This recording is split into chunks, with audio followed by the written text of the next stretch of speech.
Rome সম্রাট যখন মক্কার লিডার আবু সুফিয়ানকে জিজ্ঞেস করে বাড়ি কোথায়, কয় মক্কায়।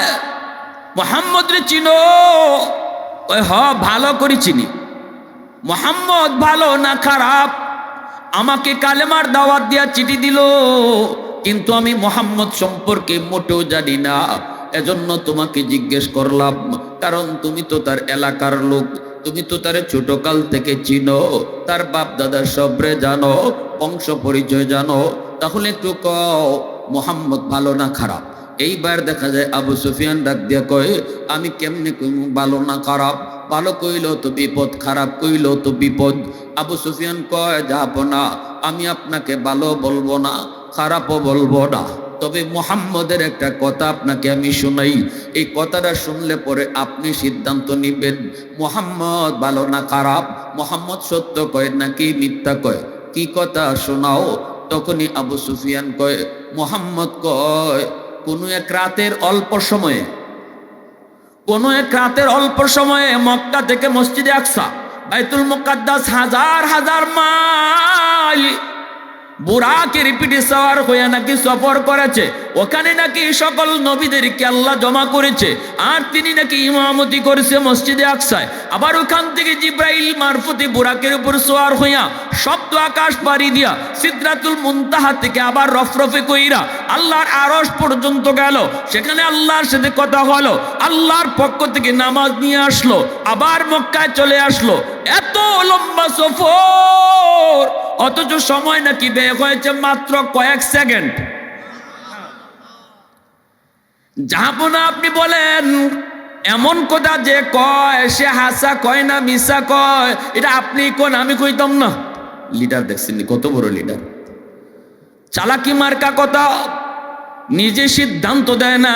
কিন্তু এমন এক ঘটনা এইবার রোম সম্রাটকে শোনায় দিল। রোম সম্রাট তো মাথায় তার হ্যাং মারলো, এটা তো হ্যাং মারার এই কথা। যুক্তিতে কখনো এত লম্বা সফর অল্প সময়ের ভিতরে হবে, এটা কোনো যুক্তিবিদ কোনোদিন যুক্তি দিয়ে বুঝবেও না, মানবেও না। কারণ এটা যুক্তির বিষয় না, এটা আল্লাহর কুদরতের বিষয়। আল্লাহর কুদরত যেখানে শুরু হয় মানুষের যুক্তি সেখানে ফেল হয়। আল্লাহর কুদরত যেখানে শুরু হয় মানুষের বুদ্ধি বিবেচনা সেখানে ফেল মারে। এজন্য আল্লাহ পাক কইছে মানুষ আমি আমার বন্ধুর একটা ঐতিহাসিক সফর তোমাদেরকে শোনাবো, কিন্তু ওই সফর শোনাইবার আগে আমি আল্লাহ তোমরা সুবহানাল্লাহ পড়াইতেছি।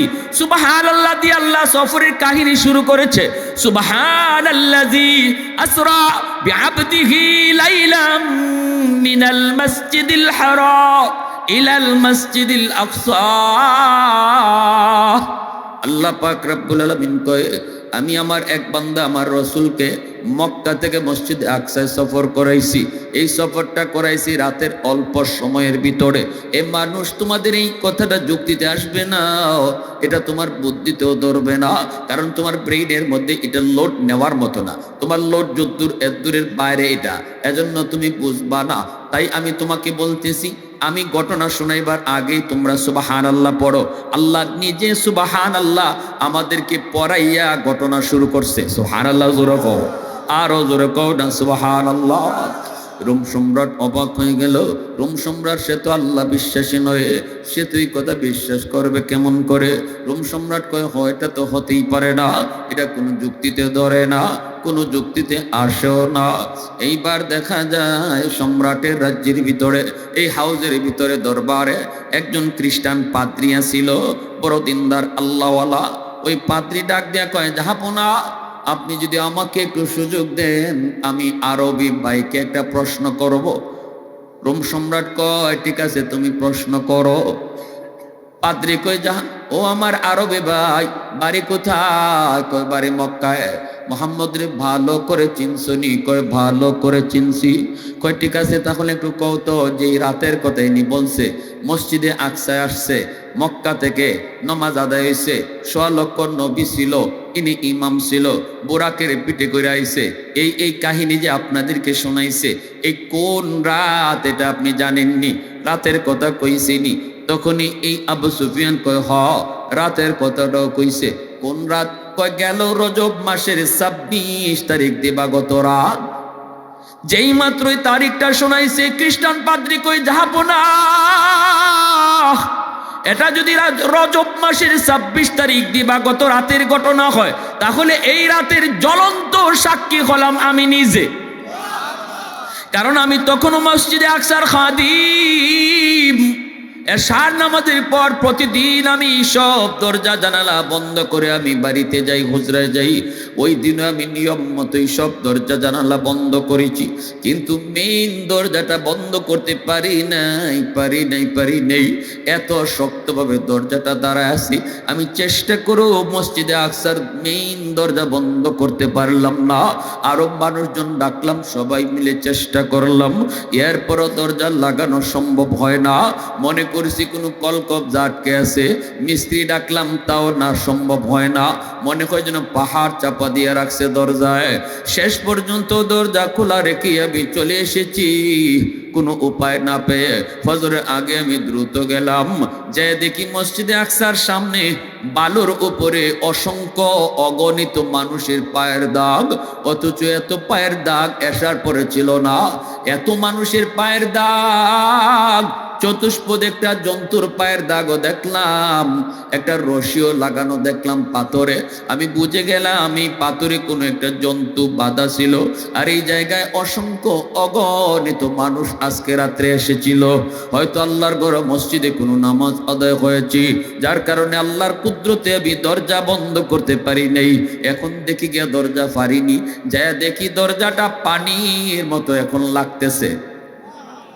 আমার তো কোনো একিন হয়ে গেছে আজকে রাত্রে মসজিদে আকসায় কিছু একটা ঘটছে, কিন্তু কি ঘটেছিল জানি না, জানার কোথাও না। ওই তারিখটা আমার হৃদয়ে পাথরে খোদাই করে লেখা, মরণের আগে আমি ওই রাতের কথা বলতে পারবো না, কিন্তু কি ঘটেছিল আমি জানতাম না। আজকে আমার ওই আরবি ভাইয়ের কথা আমার বুঝ হয়ে গেছে কি সেদিন ঘটেছিল। সত্যি ওই দিন মুহাম্মাদুর রাসূলুল্লাহ এসেছিলেন, আর সকল নবীকে আল্লাহ জমা করেছিলেন। বুরাকের পায়ের দাগ পেয়েছি, 100 লক্ষ নবীদের পায়ের দাগ পেয়েছি। দরজা লাগাতে পারি নাই, কারণ রাসূল ইমামতি করবেন। অতএব এতদিন পর্যন্ত আমি ছিলাম খ্রিস্টান, এই মুহূর্তে আমি কালেমা পড়ে মুসলমান হয়ে গেলাম।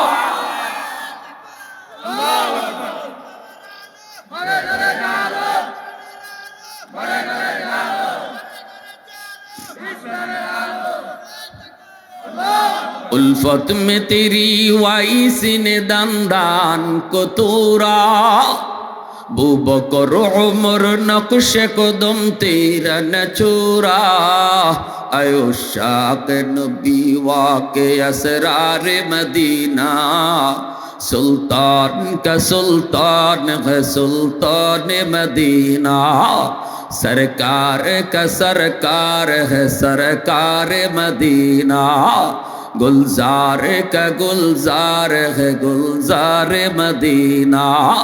अल्लाह ने मक्का ही में ये काबा बनाया, इस काबा का काबा तेरी मरकद को बनाया, ऐसा लम्हा जी चले जा रहा है मदीना, सुल्तान का सुल्तान है सुल्तान मदीना, सरकार का सरकार है सरकार मदीना, गुलजार का गुलजार है गुलजार मदीना। আবারও কো আল্লাহু আকবার। যুবক মুসলমানের আওয়াজ, একটু আওয়াজ দিয়া কও। তোমার মতোই ছিল শহীদ উসমান হাদি। উসমান হাদি তোমার মতোই যুবক ছিল, কলেজে পড়ুয়া, ভার্সিটিতে পড়ুয়া, ইসলামের জন্য জীবন দিছে। তুমি কি আওয়াজটাও দিতে পারবে না? তোমার সামনে তো উসমান হাদি তোমার জন্য রুল, তোমার জন্য মডেল। কলেজে পড়ো, ভার্সিটিতে পড়ো, আমাদের আপত্তি নাই। আমরা বলি না সব মাদ্রাসায় পড়ো, বলি না সব হাফিজে কোরআন হয়ে যাও, বলি না সব মুফতি সাহেব হয়ে যাও। ডাক্তার হবে কে, ইঞ্জিনিয়ার হবে কে? পড়ো তুমি কলেজে, পড়ো তুমি ভার্সিটিতে, হও তুমি ডাক্তার, হও তুমি পাইলট, কিন্তু শহীদ উসমান হাদির মতো কোরআনের সৈনিক হও। আর যদি এই পথ না ধরো, খুনি ফয়সলের পথ ধরবা। খুনি ফয়সলের পথ ধরলে পরে নিজেও কলঙ্কিত হবা, বাপ মারও কলঙ্কিত করবা। আর যদি দিলের ভিতরে আল্লাহকে রাখো, দিলের ভিতরে ইসলামকে লালন করো, শহীদ উসমান হাদির মতো হবা, নিজেও অলঙ্কিত হবা, বাপ মারও অলঙ্কিত করবা। চলে যাবা তুমি, কাঁদবে তোমার জন্য দুনিয়া। আজও শহীদ উসমান হাদির কবরে মানুষ কাঁদে। চলে গেছে কিন্তু মানুষের দিলে বসে গেছে। এজন্য বলি দিলে লালন করো মূল পরিচয়টা। মূল পরিচয় তুমি মুসলমানের সন্তান, এই মুসলমানিটা দিলে লালন করো, এটা তোমার মূল। মূল ঠিক রাখলে সব ঠিক, আর যে মূল হারায় সে সব হারায়। তোমাকে কলেজে পড়তে আমরা নিষেধ করি না, স্কুলে পড়তে নিষেধ করি না, ভার্সিটিতে পড়তে নিষেধ করি না।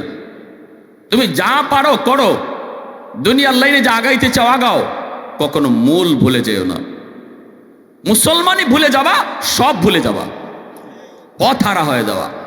এজন্য বলি জীবন দেব শুধু একমাত্র কার জন্য? আর আওয়াজ আসতে কেন জোরে বলো, কার জন্য? এইখানে মাইক চালিয়ে একটা স্লোগান দেন তো, মাইক লোন। মুসলমানের আওয়াজে আপনাদের ইমানি জজবা যদ্দূর আছে এদ্দূর আওয়াজে আপনি আল্লাহু আকবার বলবেন। শয়তান ভাগতো এই এলাকায় যেন কোনো শয়তান না থাকে। আওয়াজ যদি তাকবীরের আওয়াজ হয় শয়তান ভাগে, ইমানদারের ইমান বাড়ে।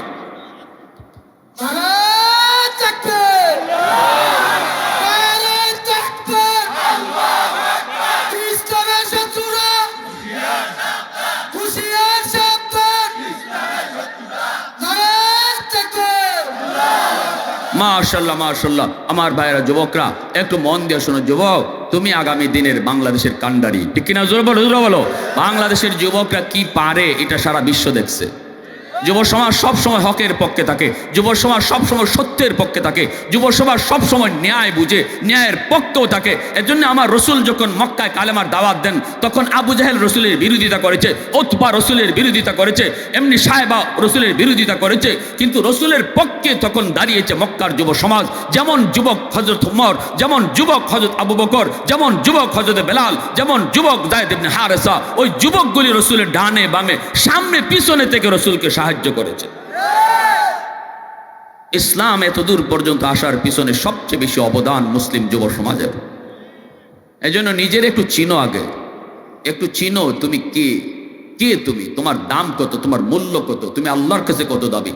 এজন্য আল্লাহ রসুলকে একজন যুবক যত তাড়াতাড়ি আল্লাহর ওলি হতে পারে আর কেউ এত তাড়াতাড়ি ওলি হতে পারে না। যুবক যৌবনে যদি খালি আল্লাহর কদমে সেজদা দেয়, হাজার বৃদ্ধ মানুষের সেজদা যদি এক পাল্লায় রাখা হয়, যুবকের সেজদা যদি এক পাল্লায় রাখা হয়, যুবকের সেজদার পাল্লা ভারী হয়ে যায়। রাম রুফিয়া নিজাম, কলিজার টুকরা যুবক, পর্দার আড়ালে পর্দানিশীন সম্মানিত মা ও বোনেরা, আল্লাহ পাকের দরবারে হাজারো কোটি শুকর যে মালিক আমাকে আপনাকে এই মুহূর্তে দুনিয়ার সকল ব্যস্ততা থেকে মুক্ত করে শুধুমাত্র কেবলমাত্র আল্লাহ এবং আল্লাহর রাসূলের মহব্বত আর ভালোবাসা অন্তরে নিয়ে কোরআন হাদিসের মাহফিল তথা জান্নাতের বাগানে আসার বসার আলোচনা শোনার তৌফিক দিয়েছেন। এজন্য সবাই শুকরিয়াতান বলি আলহামদুলিল্লাহ। এই বাচ্চাই, এই আপনাদের কাছে আপনারা একটু খেয়াল রাখেন। হাসরের মাঠে আল্লাহ যখন বিচারের আসনে বসবেন, ওই দিন আল্লাহ পাক তার অসংখ্য বান্দা বান্দিকে ছোট ছোট উসিলায় মাফ করে দিবেন। 100 ভাগ দরদ আর মায়া, এই 100 ভাগ দরদ মায়া ভালোবাসার ভিতরে 1 ভাগ শুধু আল্লাহ সব কায়নাতকে ভাগ ভাগ করে দিছেন। বাকি 99 ভাগ দরদ মায়া ভালোবাসা আল্লাহ তার নিজের কাছে রিজার্ভ রাখছেন। এই মায়াটাই আল্লাহ হাসরের মাঠে দেখাবেন। তার গুনাহগার অপরাধী বান্দাবান্দির পক্ষে থাকবেন আল্লাহ, কারণ সেদিন আল্লাহ বিচারক। দুনিয়াতেও আমরা দেখি যারা আইন আদালত কিছু বুঝি, নর্মালি বিচারক যে হয় জজ সাহেব মানসিকভাবে চিন্তা চেতনায় আসামির পক্ষে থাকে, যার কারণে জজ সাহেবের মাথায় শুধু কাজ করে কিভাবে আসামির শাস্তি কমানো যায়। এমনকি জজ সাহেব তার বাসা থেকে কোর্টে যাওয়ার পথে যদি কোনো অপরাধ নিজের চোখে দেখে, কে অপরাধ করছে তারে যদি জজ সাহেব নিজে চিনেও, তবুও পৃথিবীর কোনো জজ তার বিচারের চেয়ারে বসে কখনো বলে না আমি তো অপরাধীর চিনি, অপরাধীকে তো আমি নিজেই চিনি, এখানে সাক্ষী আমার লাগবে কে? কোনো জজই কথা বলে না। বলে কি, সাক্ষী আনো, প্রমাণ করো, সে অপরাধ করছে। দুনিয়ার নগণ্য বিচারক যদি আসামির পক্ষে থাকে, সকল বিচারকের বিচারক আমার আপনার মালিক যেদিন হাসরের মাঠে বিচারের আসনে বসবেন, ওই দিন আল্লাহ তার গুনাহগার অপরাধী বান্দাবান্দির পক্ষে থাকবেন।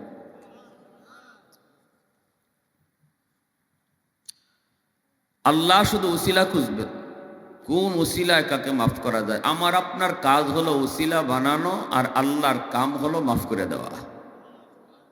ঠিক কিনা ভাই? যেমন এই যে আমরা আজকে মাহফিলে বসলাম ঠান্ডার মাঝে কষ্ট করে, এই সময়টাতে হয়তো আমরা ঘরে গিয়ে আরাম করতাম, এখানে বসে আছি কাকে খুশি করার জন্য। এই ছোট আমলটাও আল্লাহর কাছে নাজাতের উসিলা হতে পারে কিনা? কেমনে উসিলা হয় শোনেন একখান হাদিস। রসুল বলেন, আল্লাহ রসুল বলেন, হাসরের মাঠে একজন মানুষকে আল্লাহ যখন ফয়সালা দিয়ে দিবেন জাহান্নাম, সে জাহান্নামের দিকে যাচ্ছে, কিন্তু বারবার পিছনে শুধু আল্লাহ পাকের দিকে তাকাইতেছে। আল্লাহ তাকে জিজ্ঞেস করবেন, বান্দা তোমার ফয়সালা হলো জাহান্নাম, তুমি জাহান্নামে যাবা, কিন্তু বারবার পিছনে তাকাও কেন? তখন কইব, আল্লাহ দুনিয়াতে উলামায়ে কেরামের জবানে শুনেছি হাসরের মাঠে তুমি ছোট ছোট উসিলায় নাকি বহু বান্দাবান্দিরে মাফ করবা। এজন্য আমার মন বলে আজ আমারেও তুমি কোনো একটা উসিলায় মাফ করে দাও কিনা, এই বুক ভরা আশা নিয়ে বারবার তোমার দিকে তাকাইতেছি।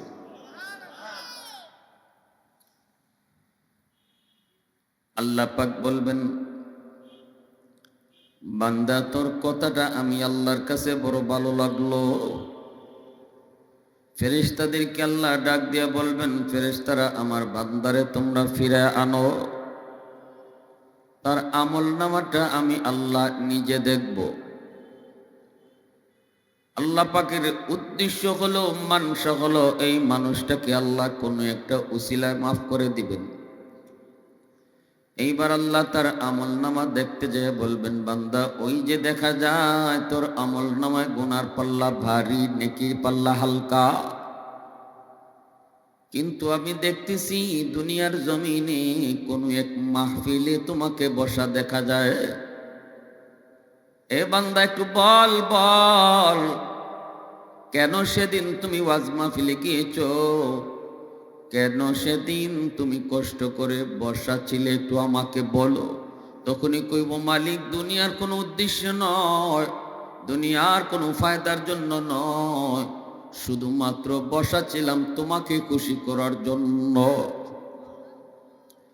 তখনই আল্লাহ বলবেন, বান্দার শুন, আমি আল্লাহর আদত হলো মাফ করে দেওয়া, কিন্তু আমার নিজাম হলো উসিলা ছাড়া মাফ করি না।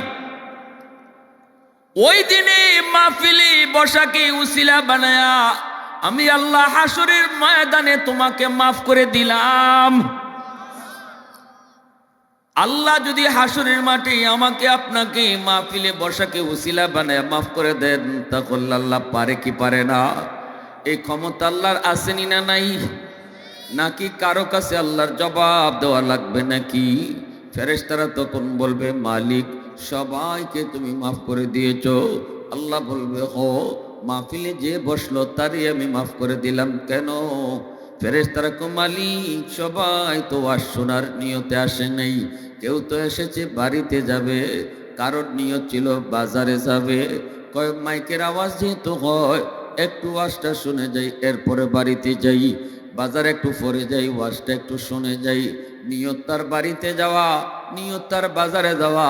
আল্লাহ তুমি কি তাকেও মাফ করে দিয়েছো? তখনই আল্লাহ বলেন, হুমুল জালিসু লা ইয়াশকা জালিসুহুম, এটা এমন এক বরকতি মজলিস রে ফেরেশতারা শুন, আমার কোরআনের মাহফিল এমন এক বরকতি মজলিস, এই বরকতি মজলিসে যেই বসবে আমি তারই মাফ করে দিব। প্রশংসা করব কার? আর একটু আওয়াজ দিয়ে কও না কার? আলহামদুলিমান কদ্দারা খাইরাও ওয়া কাবালা, আলহামদুলিমান কদ্দারা খাইরাও ওয়া কাবালা, ওয়া শুকরু লিমান সাওয়ারা হুসনাও ওয়া জামালা। ফরদুন সামাদুন আন সিফাতিন খালকি বারিউন রব্বুন আযালিয়্যুন খালাকাল খালকা কামালা লা জিদ্দা ওয়ালা নিদ্দা ওয়ালা হাদ্দা লিমাওলা আল আনা কামা কানা ওয়ালাম ইয়ালকা যাওয়ালা আল আনা কামা কানা ওয়ালাম ইয়ালকা যাওয়ালা। মুসলমানের আওয়াজে সবাই বলো আল্লাহু আকবার। রজব মাসের 26 তারিখ দিবাগত রাত গেল সবে মেরাজ, ঠিক না নি? হ্যাঁ, এই মাসটাতে আল্লাহ তার হাবিবকে এমন এক ঐতিহাসিক ভ্রমণ করাইছিলেন, এমন এক সফর আল্লাহ তার হাবিবকে করাইছেন যা কোনো নবীকেও করার নাই। সুবহানাল্লাহ। কি ঘটেছিল ওই রাতে, আর রসুলকে আল্লাহ কেন তার দরবারে আমন্ত্রণ জানালেন, মেহমান বানায়া নিলেন বন্ধুকে, আর দিলেন কি তো শুনবার ইচ্ছা কার কার আছে? একটু হাত উঠে আল্লাহকে দেখো। আল্লাহ কবুল করো, সবাই বলেন আমিন, আরো জোরে বলেন আমিন।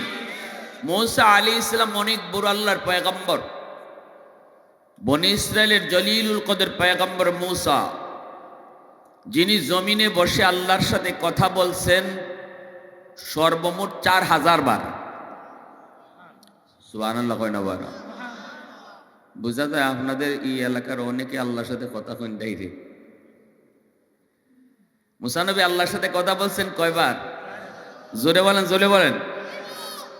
মুসা নবী যখন আল্লাহর সাথে কথা বলতেন তখন আল্লাহ মুসা নবীকে বলতেন তুর পাহাড়ে আসো, ঘরে বসে হবে না, আমি আল্লাহর সাথে কথা বলতে হলে তোমাকে তুর পাহাড়ে আসতে হবে। মুসা নবী নির্দিষ্ট জায়গায় গেলে আল্লাহ কথা বলতেন, নতুবা বলতেন না। কোথায় কথা বলতেন? তুর পাহাড়ে। তো মুসা নবী তুর পাহাড়ে যাই আল্লাহর সাথে কথা বলতেন।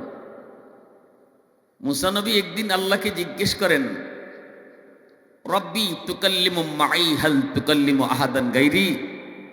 আল্লাহ, আমি যেভাবে তোমার সাথে কথা বলি এভাবে কি আর কেউ কথা বলবে? এটা নিজের একটা ক্রেডিট নিতে চান যে আমি মুসাই শুধু আল্লাহর সাথে কথা বলি, ঠিক না নি? এটা একটু জানবার ইচ্ছা হয় না নি যে আমার সাথে তুমি যেভাবে কথা কও আমিও যে কথা কই আর কেউ কি কইব? তখন আল্লাহ বলে, মুসা কি প্রশ্ন করছো? হ্যাঁ, তুমি যে আমার সাথে কথা বলো মাঝখানে কিন্তু পর্দা আছে, কিন্তু অদূর ভবিষ্যতে একদল উম্মত জমিনে আইব যাদের সাথে আমি আল্লাহ কথা বলবো পর্দা ছাড়া। আওয়াজ দেখো সুবহানাল্লাহ। লাইসা বাইনি ওয়া বাইনাহুম হিজাব, তাদের মাঝে আর আমার মাঝে কোনো পর্দাই থাকবে না।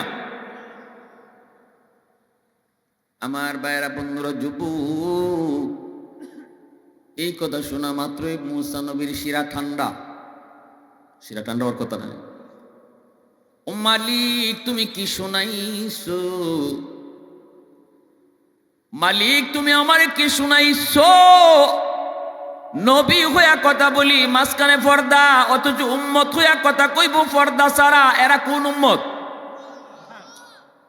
আল্লাহ পাক বলে, মূসা, এরা আমার বন্ধু মুহাম্মদুর রাসূলুল্লাহর উম্মত। মূসা নবী বলে, মালিক, এত দামি উম্মত, যেই উম্মত তোমার সাথে কথা কইব তো মাঝখানে কোনো পর্দা থাকবে না গো আল্লাহ।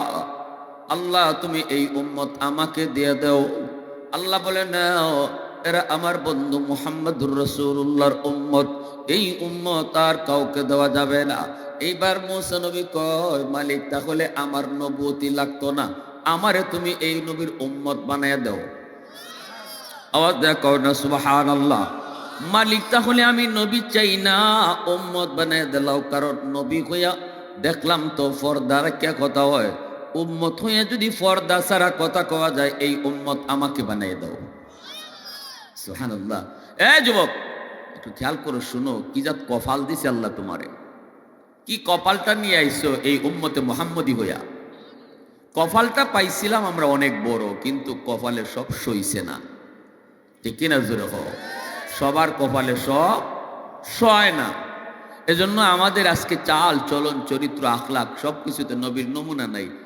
নবীর নমুনায় নিজের জীবনও চলে না, নবীর নমুনায় সংসারও চালাই না, নবীর নমুনায় সমাজও চালাই না, নবীর নমুনায় দেশও চালাই না। কপালটা আমাদের অতই খারাপ। অথচ নবী পাইসলাম এত বড় নবী, যেই নবীর উম্মত হওয়ার জন্য বনি ইসরায়েলের নবীরাও আবদার করছে।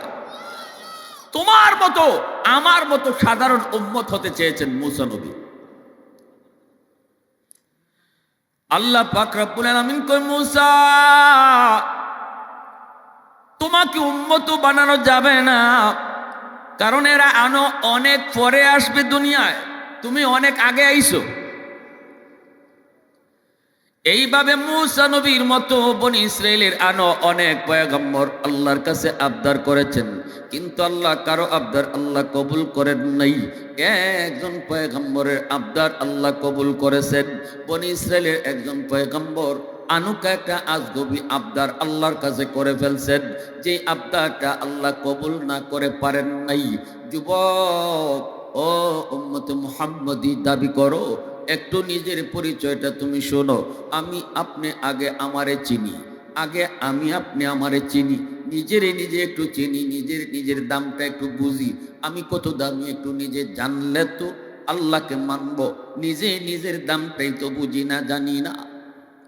পয়গম্বর দানিয়েল আলাইহিস সালাম আল বিদায়া ওয়ান নিহায়া কিতাবের ভিতরে লিখেন, পয়গম্বর দানিয়েল বহুত বড় পয়গম্বর।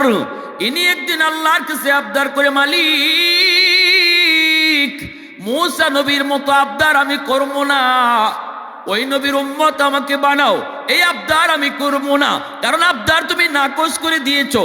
তবে একটা আবদার তোমার কাছে করব, যেটা তুমি কবুল না করে পারবা না। আল্লাহু আকবার, জোরে কও।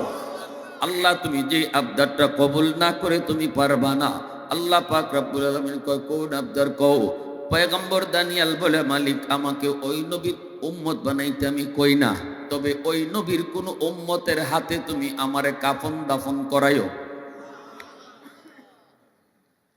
আমার ইন্তেকালের পরে আমার লাশটারে তুমি হেফাজত করে রাখো। আমার ইন্তেকালের পর আমার লাশটারে তুমি হেফাজত করে রাখো। আর মুহাম্মাদুর রাসূলুল্লাহর কোন উম্মতের হাতে আমার কাফন দাফন জানাজা পড়ে, এতে আমি নিজের ধন্য মনে করি গো মালিক। আল্লাহ পাক কয়, যাও তোমার এই আবদার আমি কবুল করেছি। আমার আপনার নবীর আল্লাহ পাক এই খবর জানানো মাত্রই নবীজি সাহাবায়ে কেরামদেরকে জানায় দিলেন, সাহাবীরা শুনো, পয়গম্বর দানিয়েলের আবদার আল্লাহ পাক কবুল করে নিয়েছেন। আর পয়গম্বর দানিয়েল আলাইহিস সালামের লাশটাকে আল্লাহ পাক হেফাজত করে রাখবেন। কোথায় রাখবেন জানো নি? রাসূল বলেন, ইরাকের রাজধানী, ইরাকের রাজধানী ওই রাজমহলের ভিতরে কোনো একটা খাস কামরায় আল্লাহ পাক পয়গম্বর দানিয়েল আলাইহিস সালামের দেহটাকে আল্লাহ হেফাজত করে রাখবেন। আর আমার কোন একজন সাহাবীর দ্বারা ইরাক যখন বিজয় হবে, তখন তার হাতে পয়গম্বর দানিয়েল আলাইহিস সালামের কাফন দাফন জানাজা হবে। এই ভবিষ্যৎবাণী আল্লাহর রাসূল করে গেছেন। নবীজি দুনিয়া থেকে চলে গেলেন, খলিফা হলেন আবু বকর সিদ্দিক। আবু বকর সিদ্দিক রাদিয়াল্লাহু তাআলা আনহু, তিনিও দুনিয়া থেকে চলে গেলেন। খলিফা হলেন হযরত ওমর, অর্ধ পৃথিবীর বাদশাহ। ওনার শাসনামলে ইরাক বিজয় হলো। কে বিজয় করলেন? আবু মুসা আশআরী রাদিয়াল্লাহু তাআলা আনহু, প্রসিদ্ধ একজন সাহাবী। ওনার দ্বারা ইরাক বিজয় হলো। আবু মুসা আশআরী রাদিয়াল্লাহু তাআলা আনহু বলেন, ইরাক বিজয় করার পর আমি ইরাকের রাজমহলে যায় ঢুকছি। দুইকার নবীজির সেই ভবিষ্যৎবাণী আমার মনে আছে। রসুল কার দ্বারা পয়গম্বরের লাশ দাফন কাফন কবে নাম বলেন নাই, কিন্তু কথাটা আমার মনে ছিল। আমি যাই খোঁজা শুরু করলাম। আল্লাহু আকবার। খাস কামরার ভিতরে ঢুইকা দেখি একটা কফিন। কথা কেন? একটা কফিন, কফিনের পাশে একজন বৃদ্ধ মানুষ, চুলদারি সাদা, চামড়াটা ঢিলা হইয়া চোখটা পর্যন্ত যেন ঘুরে গেছে, চোখটা ঠিক মতো দেখা যায় না। ওই মুরব্বী মানুষকে দেখে সালাম দিয়ে আমি বলতেছি, মান হাদা, এই কফিনটা কার? তখন মুরব্বী বলতেছে, হাদা পয়গম্বর দানিয়াল, এই কফিনটা হলো পয়গম্বর দানিয়াল আলাইহিস সালামের। আবু মুসা আশআরী রাদিয়াল্লাহু তাআলা আনহু বলেন, আমি জীবনে এত খুশি হই নাই যখনই শুনেছি এই কফিনটা হলো পয়গম্বর দানিয়াল আলাইহিস সালামের লাশ। ইনি বনি ইসরায়েলের একজন পয়গম্বর। আজ আমি পয়গম্বরের চেহারাটা নিজের চোখে দেখব, পয়গম্বরের চেহারাটা নিজের চোখে দেখব। তিনি বলেন, আমি একমাত্র নবীর সাহাবী যে জীবনে দুইজন নবীরে দেখছে। সুবহানাল্লাহ, আরো জোরে কও না সুবহানাল্লাহ। আমি একমাত্র নবীর সাহাবী যে জীবনে দুইজন নবীরে দেখছে। একজন হলো আমার নবী, আরেকজন হলো বনি ইসরায়েলের নবী পয়গম্বর দানিয়াল। আমি তখন লাশটা পাইলাম, চেহারাটাও সুন্দর দেখলাম। এরপরে হযরত ওমর ফারুক রাদিয়াল্লাহু তাআলা আনহুর কাছে খবর পাঠালাম, কি কর্ম। হযরত ওমর বলেন, তাড়াতাড়ি তুমি দাফন কাফন সেরে ফেলো, যদি দেরি করো তাহলে মানুষের ভিড় জমাবে, যদি দেরি করো তাহলে শিরিক বিদআতের ভয় রয়েছে, মানুষের সাজদা করা শুরু করে দিতে পারে, বিদআত হয়ে যেতে পারে। অতএব দেরি করবা না, কারণ শিরিক বিদআতের ক্ষেত্রে হযরত ওমর ছিলেন খুব কঠিন, ঠিক কিনা? কি জাত কঠিন! আল্লাহর ঘরখানায় কাবা, হজরে আসওয়াদে হযরত ওমর চুমা দেয়। তখন হযরত ওমর চুমা দেয়া কয়, এরে পাথর, তোর তো কোনো দাম নাই, তোর কি দাম? তোরে চুমা দিয়ে আমার কি হইতো? তোরে আমি কেন চুমা দিই জানোস নি? কারণ আমার নবী রহমতের নবী, আমার মাসুক, আমার মায়ার নবীরে দেখছি তোরে চুমা দিতে, তাই তোরে চুমা দিতেছি। আল্লাহু আকবার, জোরে কও আল্লাহু আকবার, জোরে কও।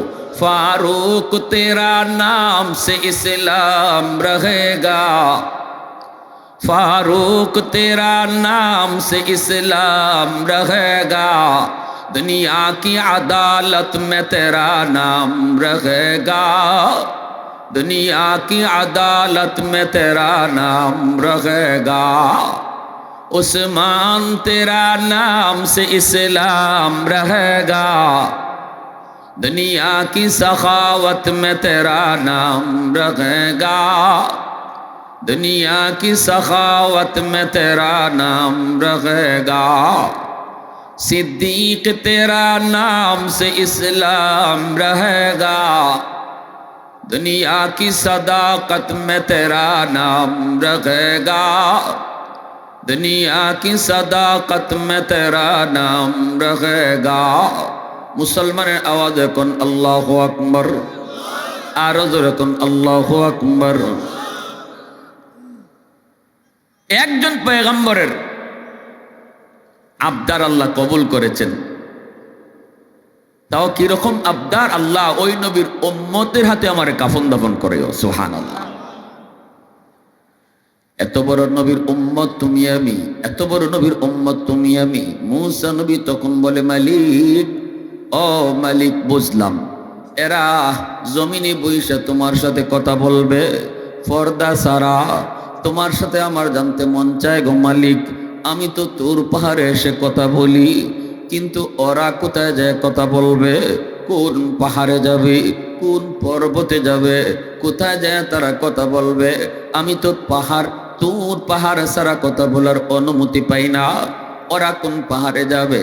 আল্লাহ বলে, মুসা, আমার বন্ধুর উম্মত যখন আমার সাথে কথা বলতে চাইবে, কোনো পাহাড়ে আসা লাগবে না, পর্বতেও যাওয়া লাগবে না, যখনই সে নামাজে দাঁড়াবে তখনই আমার সাথে কথা শুরু হবে।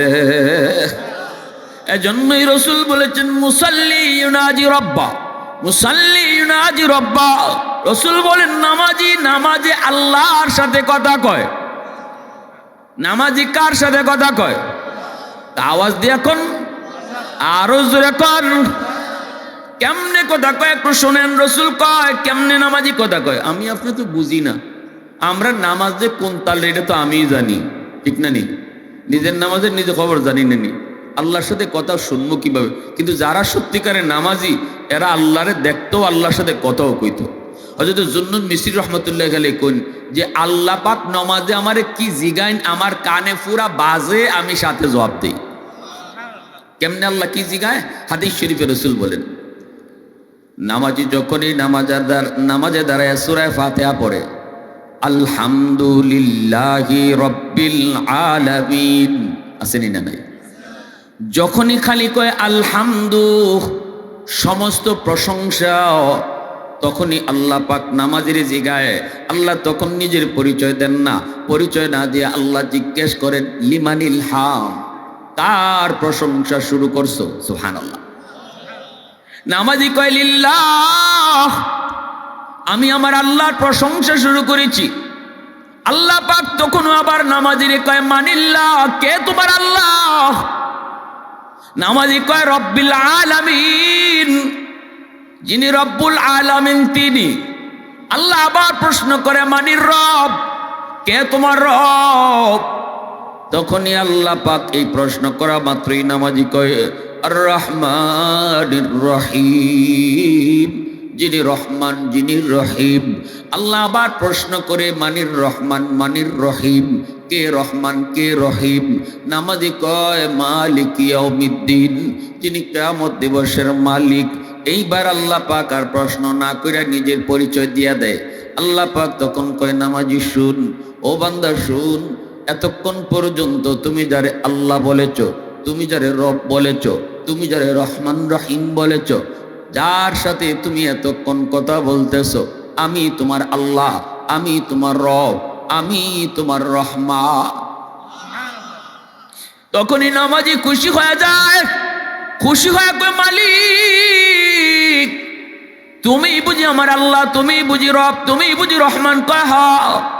এইবার আল্লাহ পাকরে নামাজি কয় ইয়্যাকা না'বুদু ওয়া ইয়্যাকা নাস্তাঈন।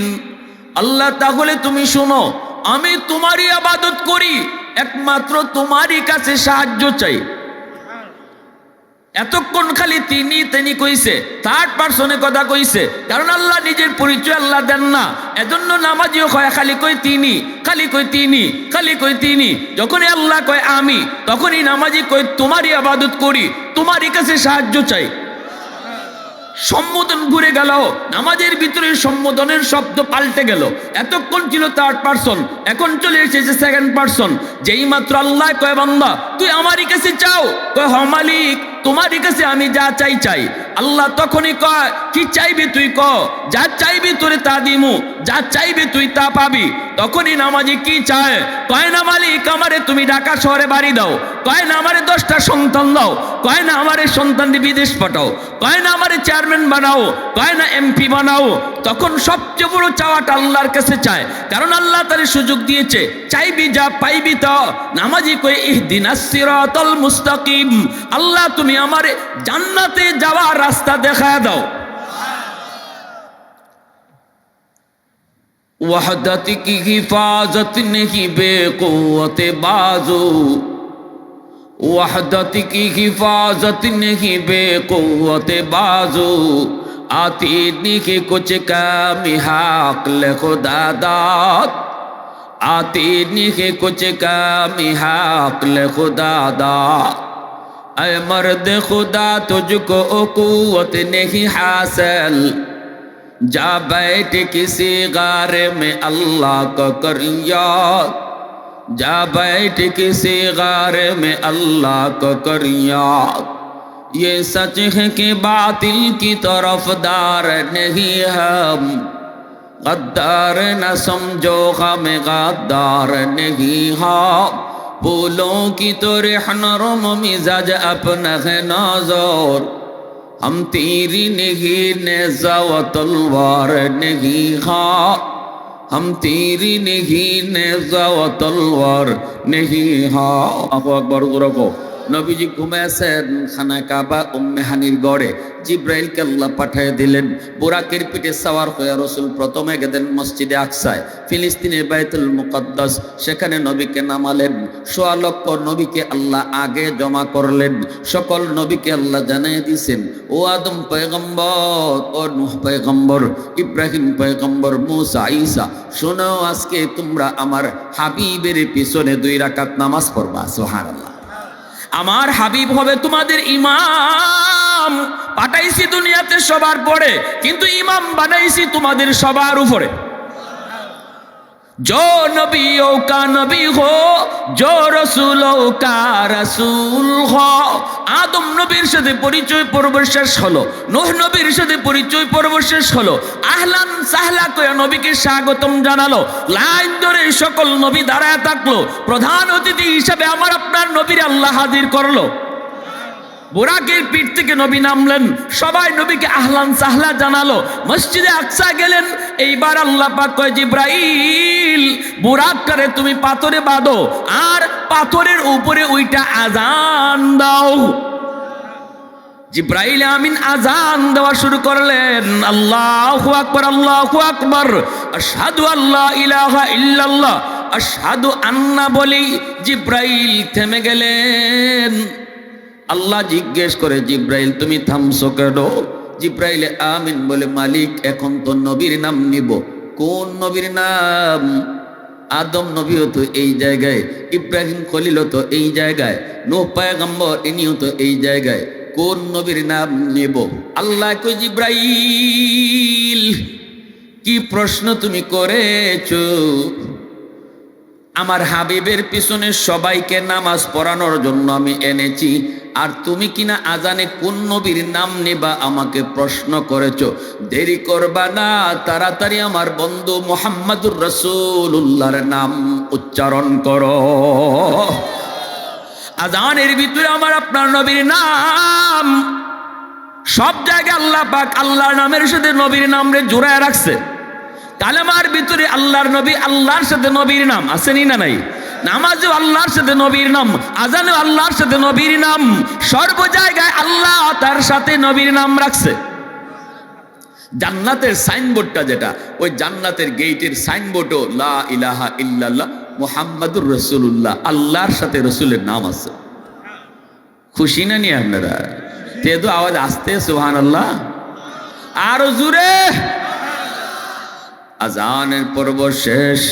এইবার আল্লাহ পাক বলে, জিব্রাইল সকল নবীকে বলো মসজিদের ভিতরে যায় কাতার বন্দী হওয়ার জন্য।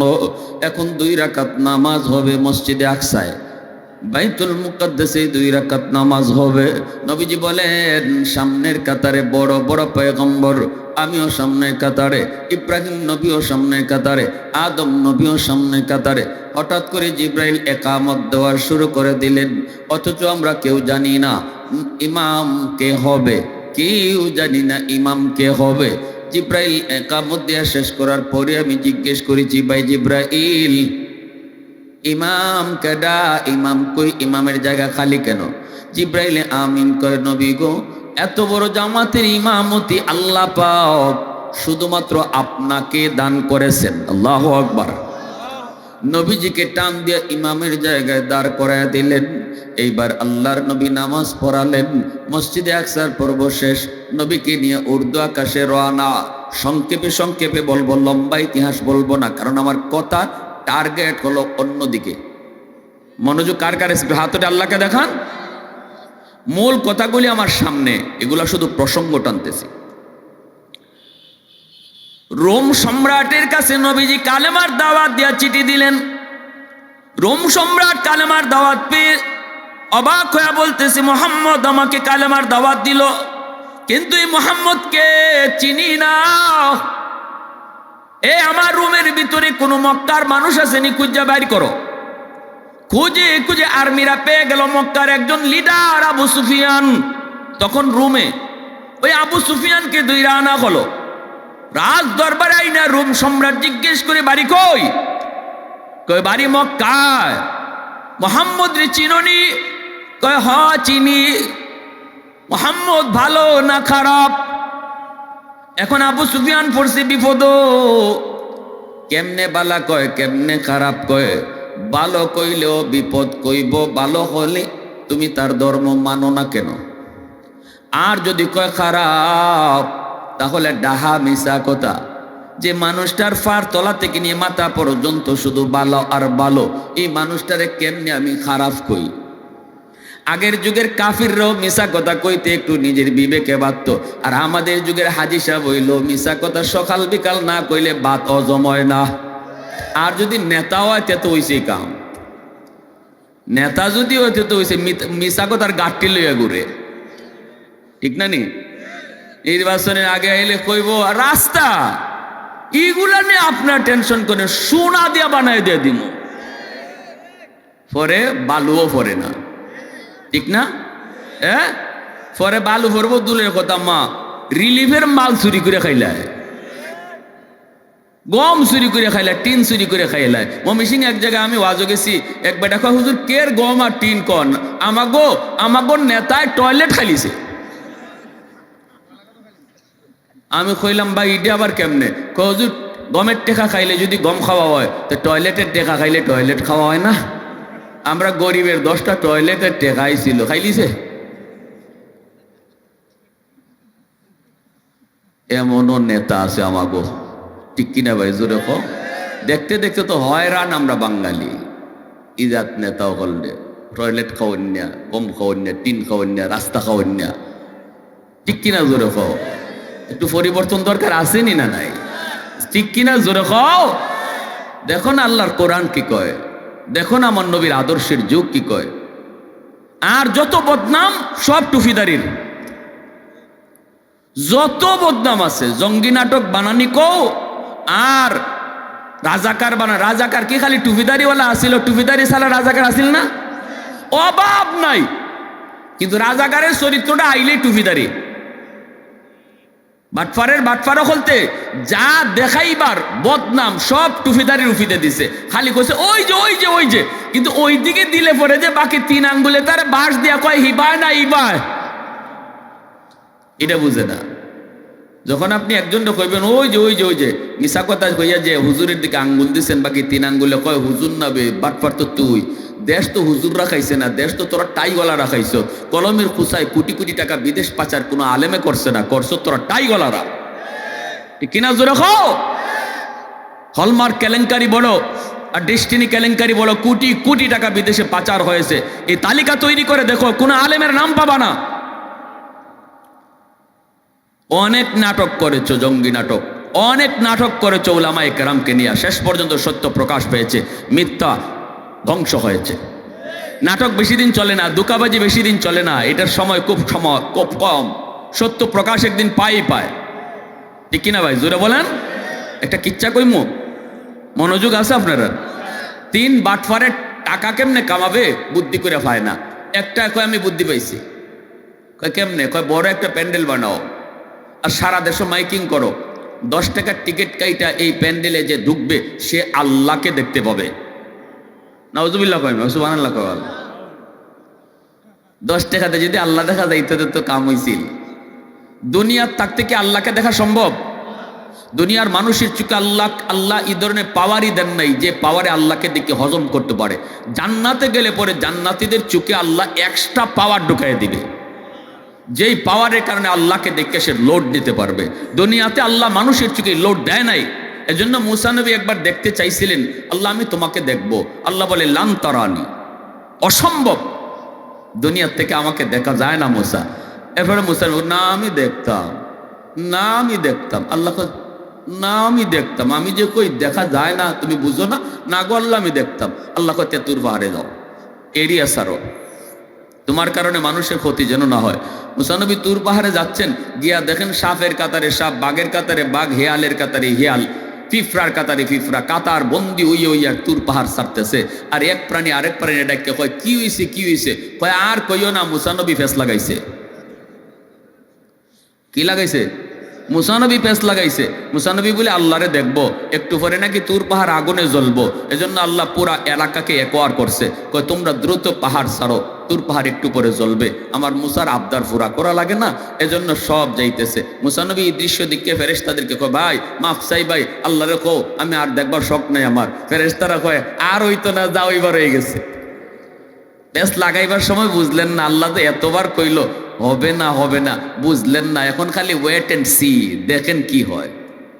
70,000 নূরের পর্দা থেকে আল্লাহ একটা পর্দা শুধু সরাইছে, গোটা তুর পাহাড় আগুনে জ্বল্লা ছাই। আল্লাহ শুধু কইছে আগুনকে সাবধান। আমার মুসায় মহব্বতে আবেগে কইছে, অতএব আগুন আমার মুসার একটা পশম যেন না জ্বলে। তোর পাহাড় আগুনে জ্বলে সাই সাই হলো, মুসা নবীর পশম জ্বলল না। জোরে কোন সুবহানাল্লাহ। এই তিনও বাটফার করে আল্লাহকে দেখার সুযোগ যায়।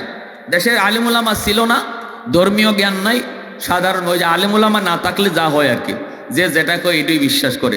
উলামায়ে কেরাম না থাকলে কে বুঝাইব যে আল্লাহকে দেখা যায় না? এই তিনও বাটফার যখন এই কথা কইছে, তখন দেশের মানুষ সব হুমরি হায়া পড়ছে, সবাই টিকিট কানে, কারণ দাম তো বেশি না, মাত্র 10 টাকা। একজনে 10 টাকা দিলে তার তো এটা গায়ে লাগে না। কোটি কোটি মানুষের 10 টাকা যদি বাটফাররা পায়, তখন কত টাকা হয়? বাংলাদেশেও তো লটারি এরমভাবেই চলে, ঠিক না নি? 10 টাকা টিকিটে পুরস্কার হলো 40 লাখ। তো 40 লাখ পুরস্কারের ঘোষণাটা শোনা মাত্র রিক্সাওয়ালায় রিক্সা থামাইলায়, প্যাসেঞ্জার নামায়, দেখো লাগতো না আমার 20 টাকা ভাড়া, নামো। নামে কয় টিকিটের দাম কত? 10 টাকা। পুরস্কার কত? 40 লাখ। জীবনে আর রিক্সা চালানি লাগতো না। আমারে দে একটা, আমার বউরে দে একটা, আমার হৌরিরে দে একটা। 14 গোষ্ঠীর নামে সারাদিনে 200 টাকা রিক্সায় ভাড়া কামাইছি, 200 দিয়ে লটারি কিনছে। তো এইটা হইল পুরস্কারের নেশায়। মানুষ যখন দেখছে আল্লাহকে দেখার সুযোগ যায়, 10 টাকা কোনো টাকাই মনে করছে না, যে যত কটা পারছে টিকিট কিনছে। বাদশা এই খবর পাইয়া বাদশা কয় আমার লাগিও কিন। বাদশার বউ কয় আমার লাগিও না কিনো। বাদশার বউও কিনছে।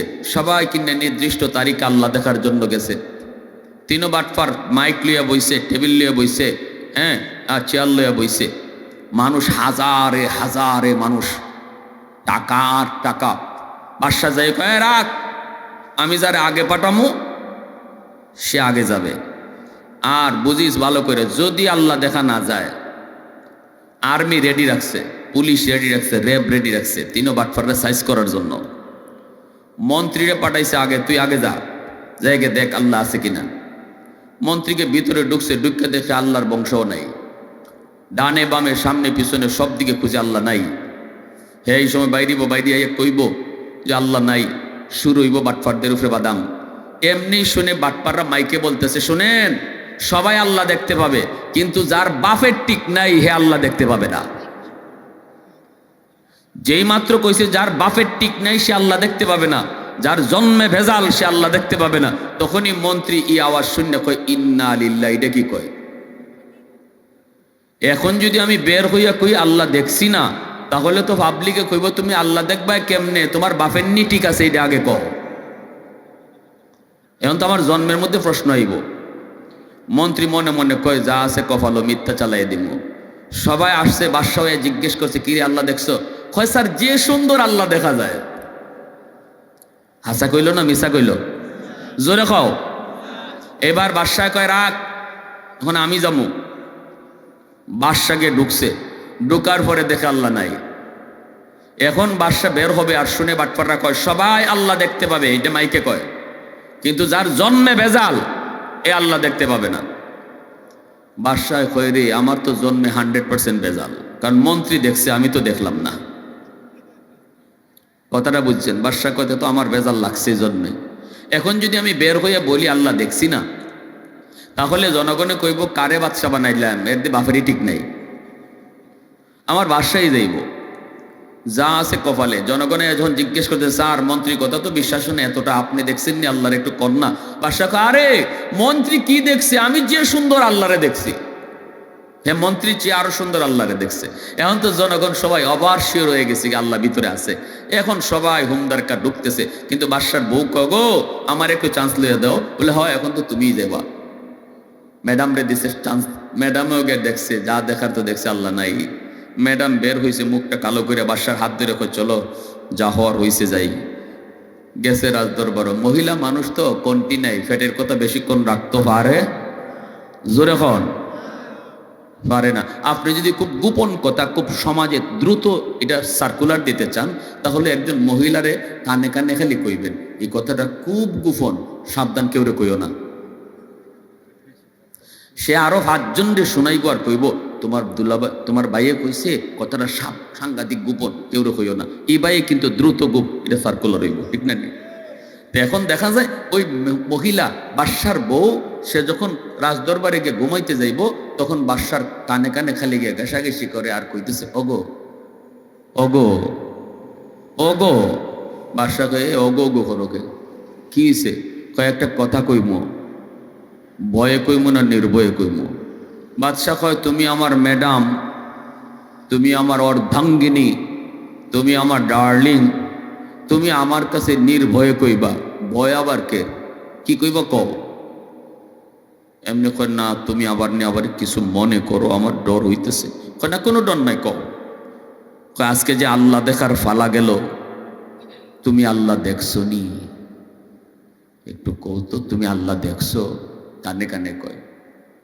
বাদশাহ কই বেজালি গান হইল কে রে? এটাতে হিগানেই দাফন করছিলাম, এটা হিগানো লই আইলো কে? মনে মনে কয়। তখন বাদশাহ বড় বড় চোখ উঠে কয় কেন তোমার সন্দেহ হয়? তোমার কি সন্দেহ হয়? আমারে বিশ্বাস হয় না? আমি তোমার সাথে মিশা কথা কইছি কোনোদিন? আমি কারো লোকে মিশা কই? আমি আল্লাহ দেখছি। এমনি মহিলা মানুষ তো চোখ দিয়ে ফানি আইছে। কয় গো তোমার কপালটা যে অত ভালো, কিন্তু আমার কপাল যে অত খারাপ। কয় কেন কি হয়েছে? আমি আল্লাহ দেখছি না। আমি জানি আমার জন্মে বেজাল, জন্মে বেজাল না হইলে সবাই আল্লাহ দেখে, আমি কেন দেখলাম না? দেখো তুমি আমারে আবার তালাক তোলাক দিও না। যাও এবার তো হয়ে গেছে, বাচ্চা কাচ্চা বড় বড় হয়ে গেছে, এখন কই যাইমু? দুইজনে কোনো রকম সংসার কাটাইলাই।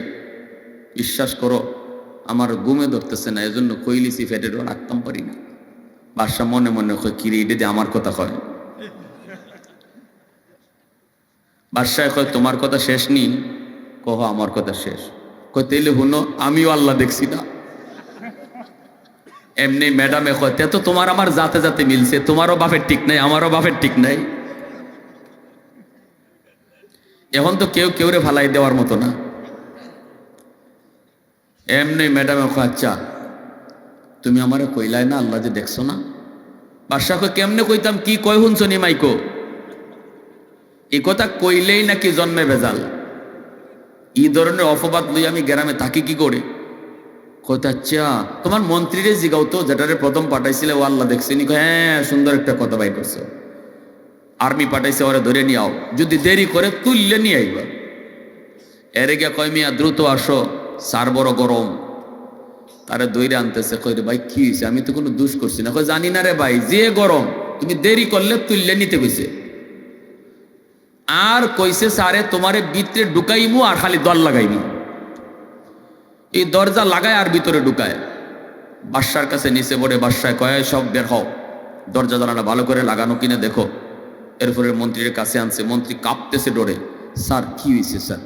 স্যার কর না স্যার, কি হয়েছে স্যার? আমি তো এমন কোনো অপরাধ করছি না স্যার। রাখ, আগে কথা বলিস না, সত্য করে বল তুই আল্লাহ দেখছ? ইয়া কই ইয়া গজো, এটা এখানে হইল কে আবার? সব তো শেষ হয়ে গেছিল স্যার। স্যার এই কথা পুরান কথা কেন লাগে স্যার? এটা তো গেছি গে স্যার। সব আল্লাহ দেখছো কি না এটা কো, সাবধান। যদি মিথ্যা কথা কস কল্লা, একদম সত্য কথা বলবি। আল্লাহ দেখছো নি কো। এক কাঁপতে কাঁপতে শেষ। কয় স্যার আমি জীবনে মিথ্যা কথা বলছি স্যার, আমি তো আপনার সাথে কখনো মিশামাতি না স্যার, আমি আল্লাহ দেখছি স্যার। কি কয়? এখনো হাসা কথা কয় না, কি কয়? আমি আল্লাহ দেখছি স্যার, স্যার আমি মিশা মাতি না স্যার। বাদশা মনে মনে কয় এরে এমনি হইতো না, আগে আমার কথা কওয়া লাগতো। তখন বাদশা কয় তোর কপালটা তো অনেক ভালো, কারণ বাদশার তো অভিজ্ঞতা হয়েছে। বউ কোয়ার ফরেন না, বাদশা কইছে, এর আগে তো কয় না। তখন বাদশা বলছে এরও আমারটা আগে কইতে হইব, নাইলে কইতো না। তখন বাদশা কইতেছে তোর কপালটা তো খুব ভালো, খুব ভালো তোর কপাল, কিন্তু আমরা দুইজনের কপাল যে এত খারাপ। স্যার কি তা স্যার, কি হয়েছে? কয় কেউ রে কইস না? কয় না স্যার কইতাম না। কয় আমি আর তোর ম্যাডাম দুইজনের একজনও আল্লাহ দেখছি না। এমনি হে চোখ বড় বড় করে। কয় স্যার হাসা স্যার দেখছেন না? কয় না আমরা দেখছি না, বিশ্বাস কর।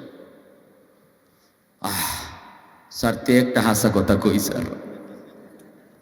কয় তে একটা হাসা কথা কই স্যার। বাদশা কয় তোরে তো আগেই কিছু হাসা কইতে কয় স্যার কসম আল্লাহর, আল্লাহরে দেখছি না। কখন কসম করে কয় কয়তে তুই আমারে কইলি না? কই কেমনে কইতাম স্যার, কি কয় শুনছেন নি? খালি যদি কই আল্লাহ দেখছি না তাইলে বুঝি আমার জন্মে বেজাল। এই ধরনের অপবাদ লইয়া সমাজে চলমুখী করে মন্ত্রীগিরিও আর একবার জনগণের জুতাতে ফিটাই নামাইব, এই ডরে স্যার মিশা কথা কইছে। বাদশাহ কথা বুঝছি তো, ঘটনা তো বাটফাররা ওই কথাই ফেস লাগাইছে। এমনি সাথে সাথে আর্মি রেপ সব রেডি করে দ্রুত চলো গিয়া দেখো বাটফাররা কোথায়। সব রেডি হয়ে একসাথে গিয়া দেখে ওরা বস্তার মাঝে টেকা যাইতে খালি ঢুকাইতেছে। গিয়া ওই দরা আর ফিটা একটাও মাটিত নাই, শেষ পর্যন্ত দরাটা খাইলো। ঠিক তেমনি ভাবে আমি বলি, তুমি যত বাটফারি করছো, যতই আলেমদেরকে কালার করার চেষ্টা করেছো, ইসলামকে কালার করার চেষ্টা করেছো, সর্ব জায়গায় শুধু দোষগুলো আলেমদের মাথায় চাপাই দেওয়ার চেষ্টা করেছো। মুখ বুঝে উলামায়ে কেরাম সহ্য করেছে, সবাই সত্যটা বুঝছে, এরপরে প্রকাশ করার সাহস পায় নাই। আল্লাহ ঠিক মতো এমন টাইমে দরাটা খাওয়াইছে, সত্য বিজয় হয়েছে, মিথ্যা পরাজিত হয়েছে। এজন্য বলি মিথ্যা বেশি দিন লাস্টিং করে না, ঠিক কিনা জোরে কও?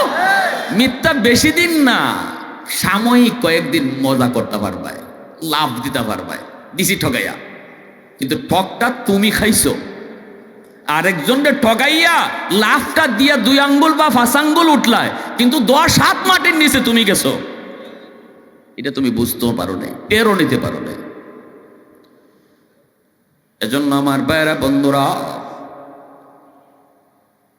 ওই যে রোম সম্রাট যখন মক্কার লিডার আবু সুফিয়ানকে জিজ্ঞেস করে বাড়ি কোথায়, কয় মক্কায়। মুহাম্মদ রে চিনো? কয় হ ভালো করে চিনি। মুহাম্মদ ভালো না খারাপ? আমাকে কালেমার দাওয়াত দিয়া চিঠি দিল, কিন্তু আমি মুহাম্মদ সম্পর্কে মোটেও জানি না। এজন্য তোমাকে জিজ্ঞেস করলাম, কারণ তুমি তো তার এলাকার লোক, তুমি তো তার ছোটকাল থেকে চিনো, তার বাপ দাদার সবরে জানো, বংশ পরিচয় জানো, তাহলে একটু কও মুহাম্মদ ভালো না খারাপ। এইবার দেখা যায় আবু সুফিয়ান ডাক দিয়া কয়, আমি কেমনে কইম ভালো না খারাপ? ভালো কইলেও তো বিপদ, খারাপ কইলেও তো বিপদ। আবু সুফিয়ান কয়, যাব না, আমি আপনাকে ভালো বলবো না, খারাপও বলবো না, তবে মুহাম্মদের একটা কথা আপনাকে আমি শোনাই। এই কথাটা শুনলে পরে আপনি সিদ্ধান্ত নিবেন মুহাম্মদ ভালো না খারাপ, মুহাম্মদ সত্য কয় নাকি মিথ্যা কয়। কি কথা শোনাও? তখনই আবু সুফিয়ান কয়, মুহাম্মদ কয় কোনো এক রাতের অল্প সময়ে মক্কা থেকে মসজিদে আকসা বাইতুল মুকাদ্দাস হাজার হাজার মাইল বুরাকের পিঠে সওয়ার হইয়া নাকি সফর করেছে। ওখানে নাকি সকল নবীদেরকে আল্লাহ জমা করেছে, আর তিনি নাকি ইমামতি করেছে মসজিদে আকসায়। আবার ওখান থেকে জিব্রাইল মারফতে বুরাকের উপর সওয়ার হইয়া সপ্ত আকাশ পাড়ি দিয়া সিদরাতুল মুনতাহা থেকে আবার রফরফে কইরা আল্লাহর আরশ পর্যন্ত গেল। সেখানে আল্লাহর সাথে কথা হলো, আল্লাহর পক্ষ থেকে নামাজ নিয়ে আসলো, আবার মক্কায় চলে আসলো। এত লম্বা সফর, অথচ সময় নাকি ব্যয় হয়েছে মাত্র কয়েক সেকেন্ড। যাবো না আপনি বলেন, এমন কথা যে কয় সে হাসা কয় না মিশা কয়, এটা আপনি কোন আমি কইতাম না। লিডার দেখছেন কত বড় লিডার, চালাকি মার্কা কথা, নিজে সিদ্ধান্ত দেয় না। কিন্তু এমন এক ঘটনা এইবার রোম সম্রাটকে শোনায় দিল। রোম সম্রাট তো মাথায় তার হ্যাং মারলো, এটা তো হ্যাং মারারই কথা। যুক্তিতে কখনো এত লম্বা সফর অল্প সময়ের ভিতরে হবে, এটা কোনো যুক্তিবিদ কোনোদিন যুক্তি দিয়ে বুঝবেও না, মানবেও না। কারণ এটা যুক্তির বিষয় না, এটা আল্লাহর কুদরতের বিষয়। আল্লাহর কুদরত যেখানে শুরু হয় মানুষের যুক্তি সেখানে ফেল হয়। আল্লাহর কুদরত যেখানে শুরু হয় মানুষের বুদ্ধি বিবেচনা সেখানে ফেল মারে। এজন্য আল্লাহ পাক কইছে, মানুষ আমি আমার বন্ধুর একটা ঐতিহাসিক সফর তোমাদেরকে শোনাবো। কিন্তু ওই সফর শুনাইবার আগে আমি আল্লাহ তোমরা সুবহানাল্লাহ পড়াইতেছি। সুবহানাল্লাহ দিয়ে আল্লাহ সফরের কাহিনী শুরু করেছে। সুবহানাল্লাযী আসরা বিআবদিহি লাইলাম মিনাল মসজিদিল হারাম ইলাল মসজিদিল আকসা। আল্লাহ পাক রব্বুল আলামিন কয়, আমি আমার এক বান্দা আমার রসুলকে মক্কা থেকে মসজিদে আকসায় সফর করাইছি। এই সফরটা করাইছি রাতের অল্প সময়ের ভিতরে। এ মানুষ তোমাদের এই কথাটা যুক্তিতে আসবে না, এটা তোমার বুদ্ধিতেও ধরবে না, কারণ তোমার ব্রেইনের মধ্যে এটা লোড নেওয়ার মতো না। তোমার লোড যদ্দূর এদ্দূরের বাইরে এটা, এজন্য তুমি বুঝবা না। তাই আমি তোমাকে বলতেছি, আমি ঘটনা শোনাইবার আগেই তোমরা সুবহানাল্লাহ পড়ো। আল্লাহ নিজে সুবহানাল্লাহ আমাদেরকে পড়াইয়া ঘটনা শুরু করছে। সুবহানাল্লাহ জোরে কও, আরো জোরে কও না সুবহানাল্লাহ। রোম সম্রাট অবাক হয়ে গেল। রোম সম্রাট সে তো আল্লাহ বিশ্বাসী নয়, সে তো এই কথা বিশ্বাস করবে কেমন করে?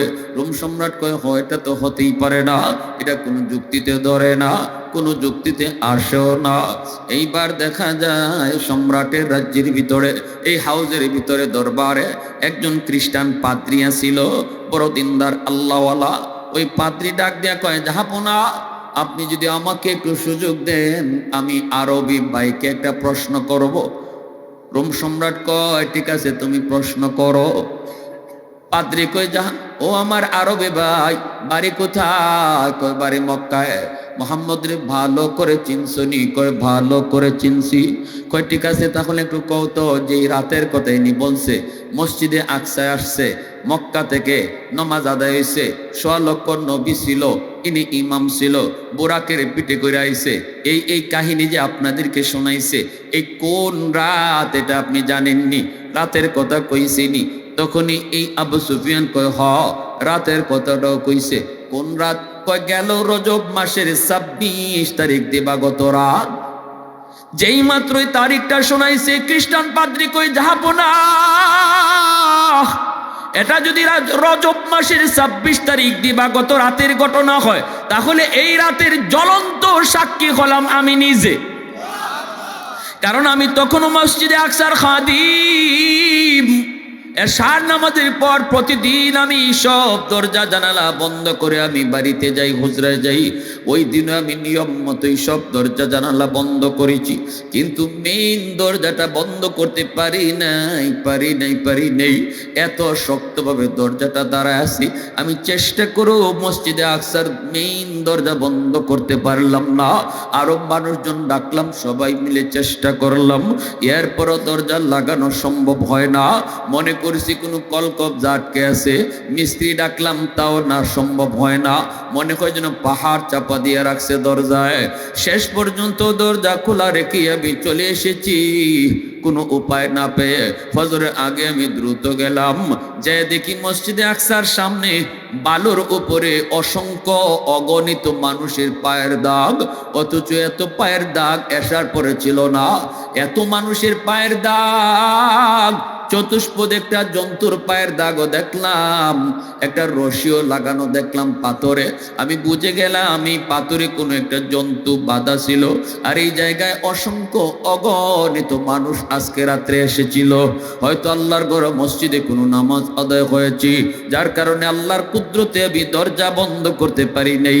এখন দেখি গিয়া দরজা পারিনি, যা দেখি দরজাটা পানির মতো এখন লাগতেছে।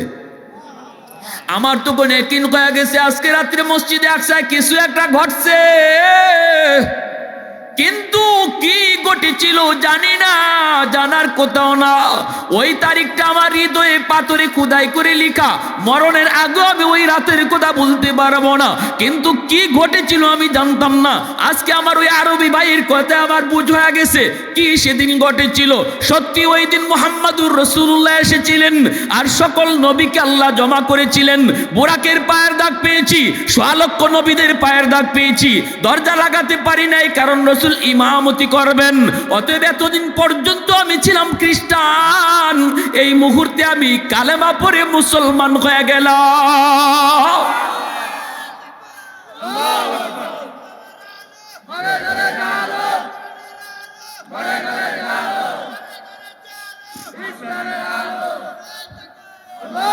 قل अल्फत में तेरी वाइस ने दंदान को तोरा बू बकर उमर नक्श कदम तेरा न छोरा आयो शाक नबी वाके असरार मदीना सुल्तान का सुल्तान है सुल्तान मदीना सरकार का सरकार है सरकार मदीना गुलजार का गुलजार है गुलजार मदीना अल्लाह ने मक्का ही में ये काबा बनाया इस काबा का काबा तेरी मरकद को बनाया ऐसा लम्हा जी चले जा रहा है मदीना सुल्तान का सुल्तान है सुल्तान मदीना सरकार का सरकार है सरकार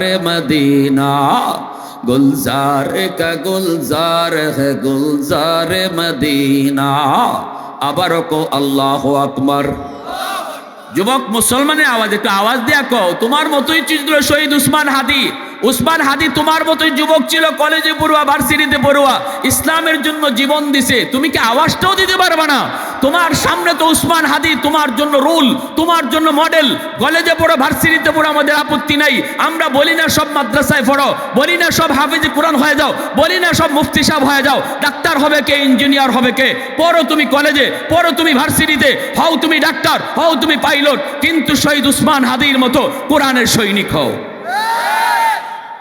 আর যদি এই পথ না ধরো খুনি ফয়সলের পথ ধরবা খুনি ফয়সলের পথ ধরলে পরে নিজেও কলঙ্কিত হবা বাপ মারও কলঙ্কিত করবা আর যদি দিলের ভিতরে আল্লাহকে রাখো দিলের ভিতরে ইসলামকে লালন করো শহীদ উসমান হাদির মতো হবা নিজেও অলঙ্কিত হবা বাপ মারও অলঙ্কিত করবা চলে যাবা তুমি কাঁদবে তোমার জন্য দুনিয়া আজও শহীদ উসমান হাদির কবরে মানুষ কাঁদে চলে গেছে কিন্তু মানুষের দিলে বসে গেছে এজন্য বলি দিলে লালন করো মূল পরিচয় তুমি মুসলমানের সন্তান এই মুসলমানিটা দিলে লালন করো এটা তোমার মূল ঠিক রাখলে সব ঠিক আর যে মূল হারা এসে সব হারা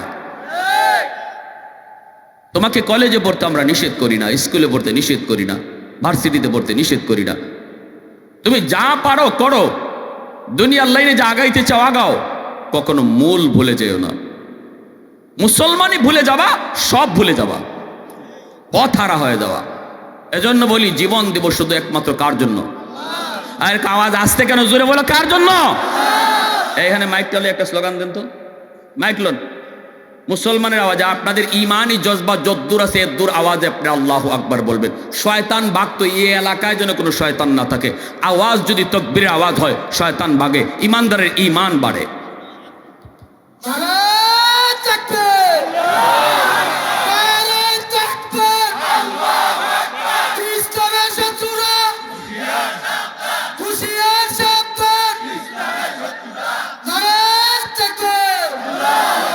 মাশাআল্লাহ মাশাআল্লাহ আমার ভাইরা যুবকরা একটু মন দিয়ে শোনো যুবক তুমি আগামী দিনের বাংলাদেশের কান্ডারি ঠিক কিনা জোরে বলো বাংলাদেশের যুবকরা কি পারে এটা সারা বিশ্ব দেখছে যুব সমাজ সবসময় হকের পক্ষে থাকে যুব সমাজ সবসময় সত্যের পক্ষে থাকে যুব সমাজ সবসময় ন্যায় বুঝে ন্যায়ের পক্ষেও থাকে এজন্য আমার রসুল যখন মক্কায় কালেমার দাওয়াত দেন তখন আবু জাহেল রসুলের বিরোধিতা করেছে উতবা রসুলের বিরোধিতা করেছে এমনি সাহেবা রসুলের বিরোধিতা করেছে কিন্তু রসুলের পক্ষে তখন দাঁড়িয়েছে মক্কার যুব সমাজ যেমন যুবক হযরত উমর যেমন যুবক হযরত আবু বকর যেমন যুবক হযরত বেলাল যেমন যুবক যায়েদ ইবনে হারেসা ওই যুবকগুলি রসুলের ডানে বামে সামনে পিছনে থেকে রসুলকে সাহায্য করেছে ইসলাম এতদূর পর্যন্ত আসার পিছনে সবচেয়ে বেশি অবদান মুসলিম যুব সমাজের এজন্য নিজের একটু চিনো আগে একটু চিনো তুমি কে তুমি তোমার দাম কত তোমার মূল্য কত তুমি আল্লাহর কাছে কত দাবি এজন্য আল্লাহ রসুলকে একজন যুবক যত তাড়াতাড়ি আল্লাহর ওলি হতে পারে আর কেউ এত তাড়াতাড়ি ওলি হতে পারে না যুবক যৌবনে যদি খালি আল্লাহর কদমে সেজদা দেয় হাজার বৃদ্ধ মানুষের সেজদা যদি এক পাল্লায় রাখা হয় যুবকের সেজদা যদি এক পাল্লায় রাখা হয় যুবকের সেজদার পাল্লা ভারী হয়ে যায় লা ওয়ারআ কাল কাফি ও কামা কাল নবী আলাইহিস সালাম বাংলাদেশের বিভিন্ন দেশ থেকে দেশান্তর বিভিন্ন নদী থেকে বন্দর ঘুরতেছে আপনাদের দোয়ায় দেখতেছি যুবকদের ঢেউ যুবকদের ইসলামের পক্ষে দ্বীনের পক্ষে স্রোতের মতো ঢেউ আসতেছে যত জায়গায় যাচ্ছি তত জায়গায় যুবকদের ভালোবাসায় সিক্ত এটা অত্যন্ত ভালো লক্ষণ ঠিক কিনা জোরে বলো আল্লাহ তুমি কবুল করো, সবাই বলেন আমিন। এক শহীদ উসমান হাদি বাংলাদেশের প্রতিটা যুবকের কলিজা নাড়ায় দেয়া গেছে, কলিজা নাড়ায় দেয়া গেছে এক হাদি। এরপরেও যদি তুমি পথে না আসো তুমি কপাল ফুরা। হাদি দেখায় গেছে মরেও কিভাবে অমর হওয়া যায়, হাদি দেখায় গেছে কিভাবে কলেজ ভার্সিটিতে পড়েও আল্লাহকে খুশি রাখা যায়, দেখায় গেছে, তোমাকে শিখায় গেছে। শিক্ষা না নিতে পারলে এটা তোমার ব্যর্থতা, এটা তোমার কপাল ফোড়া। আল্লাহ আমাদেরকে সহি বুঝ দান করো, সবাই বলে আমিন। ভাইরা বন্ধুরা, আল্লাহর নবী, রহমতের নবী আল্লাহর কাছে চলে গেলেন। আল্লাহ পাকের সাথে কথা হলো, বন্ধু বন্ধুর সাথে কথা কয়। এরপরে আল্লাহর রসুল বলে, মালিক আমি তো তোমার সাথে কথা বললাম, মেরাজ হলো, কিন্তু আমার উম্মত কেমনে কথা বলবো, উম্মতের সাথে কেমনে তোমার মেরাজ হইব? আল্লাহ একটু কও, আমার উম্মত তোমার সাথে কেমনে মেরাজ করব? তখনই আল্লাহ পাক বলতেছে, বন্ধু আমি জানি তুমি আমার কাছে আইসো, উম্মতের কথা তুমি ভুলবে না, কারণ তুমি উম্মতের কান্ডারি নবী, উম্মতের মায়াবী নবী। এই উম্মতের কথা তুমি আমার কাছে আসেও বলবে না। অথচ বন্ধু বন্ধুর বাড়িতে যখন যায় তখন আর কারো কথা মনে রাখে না। এ বন্ধু, জানি তুমি উম্মতের কথা বলবে, এজন্য তোমার উম্মতের জন্য মেরাজের ব্যবস্থা করছি। আল্লাহ রসুল মালিক একটু জানতে মন চায়। আল্লাহ পাক কয়, জানায় দিও তোমার উম্মত রে, 50 ওয়াক্ত নামাজ আমি আল্লাহ তাদের জন্য দৈনিক ধার্য করেছি। এই নামাজের ভিতরে তোমার উম্মতের লগে আমার মেরাজ হইব, নামাজের ভিতরে আমি তার সাথে কথা বলবো, নামাজের ভিতরে তার সাথে আমার কথা হইব। রসুল তো বড় খুশি, এজন্য নবীজি বলেন, আসসালাত মেরাজুল মুমিনিন, নামাজি নামাজে দ্বারা আল্লাহর সাথে মেরাজ করে, আল্লাহর সাথে মেরাজ করে। রসুল তো বড় খুশি, 50 ওয়াক্ত নামাজ রসুল চলে আসতেছেন, কিন্তু আল্লাহ পাকের তো মন মানে না। আল্লাহর তো মন চায়, বন্ধুরে আরো কিছু দেখবো, আরো কিছু সময় আল্লাহ কথা বলবো, কারণ আমার নবী শুধু আল্লাহর আশিক না, আল্লাহ পাকের আশিক সবাই, সকল নবী আল্লাহর আশিক। আল্লাহ হলেন মাশুক, কিন্তু আল্লাহ নিজে আমার নবীর আশিক, নবী হলেন আল্লাহর মাশুক। আল্লাহু আকবার, জোরে কও, আর একটু জোরে কও না, আল্লাহু আকবার। এজন্য আল্লাহ অ্যাডভান্স মেসেজ পাঠিয়ে দিয়েছে, মুসা তোমার পাশ দিয়ে আমার বন্ধু যাবে, যেতে তো মন চায় না, যেতে দিতে মন চায় না। এ মুসা, আমার দুস্তর লগে আমি আরো কিছু কথা কইমু, আরো কিছু দেখমু, বুঝায় শুনায় ফিরত পাঠায় দিও। মুসা নবী কই, নবী গো এত খুশি কেন? আল্লাহ কি দিল? আমার উম্মতের জন্য নামাজ দিছে, নামাজ মেরাজ। এই কথা কইতি মুসা নবী কয় রাকাত, কয়েকটা দিল, 50 ওয়াক্ত। মুসা নবী কই, ইন্না লিল্লাহ হুজুর, দিন 50 ওয়াক্ত নামাজ আপনার উম্মত পড়ব কেমনে? আপনি তো খুশির চুটে হুশ হারাই লইছেন, ঠিক না? খুশি চুটে আপনি হুশ হারাই ফেলছেন। দিন 50 ওয়াক্ত কেমনে পড়ব গো নবী, একটু হুশ আসেনি, তাড়াতাড়ি আপনি যাই কমায় আনেন। রসুল কয়, হ আমি তো এটা খেয়াল করছি না, খাইব কখন, ঘুমাইব কখন, ব্যবসা করব কখন, আমার উম্মত হায়াত পাবে গড়ে মাত্র 60 বছর, কিন্তু এইটুকু সময়ের ভিতরে দিন সারা দিন যদি তার নামাজে নামাজে যায়, বউ ফালবো কেমনে, বাচ্চা কাচ্চারে খাওয়াইব কি? রসুল আবার চলে গেলেন আল্লাহর কাছে। আসা মাত্রই আল্লাহ পাক কুদরতি মুস্কি হাসি দিয়া কয়, দোস্ত কেন আসছো? রসুল কয়, মালিক বেশি হয়ে গেছে, কমায় দাও। আল্লাহ কয়, দোস্ত নেও, 5 ওয়াক্ত কমাইলাম।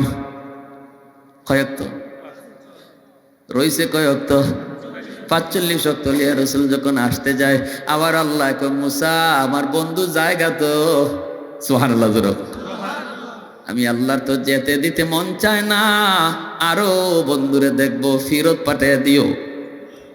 মুসা নবী কয়, নবী গো 45 ওয়াক্ত অনেক বেশি, আরো কমান। নবী কয়, হ্যাঁ মনে হইতেছে বেশি। তো আল্লাহর নবী আবার আসলেন। আল্লাহ কয়, দোস্ত কেন আসছ? রসুল কয়, মালিক বেশি। আল্লাহ আবারও কুদরতি মুস্কি হাসি দিয়ে কয়, নেও, আরো 5 ওয়াক্ত কমায় দিলাম। রইল কয় ওয়াক্ত? 40 লইয়া যখন রাসূল আয় তখন আল্লাহ কয় মুসা দোস্তরে আরো দেখতাম ফেরত পাঠায় দিও। মুসা নবী কয় নবী গো 40ও বেশি, আপনি জান আরো কমান।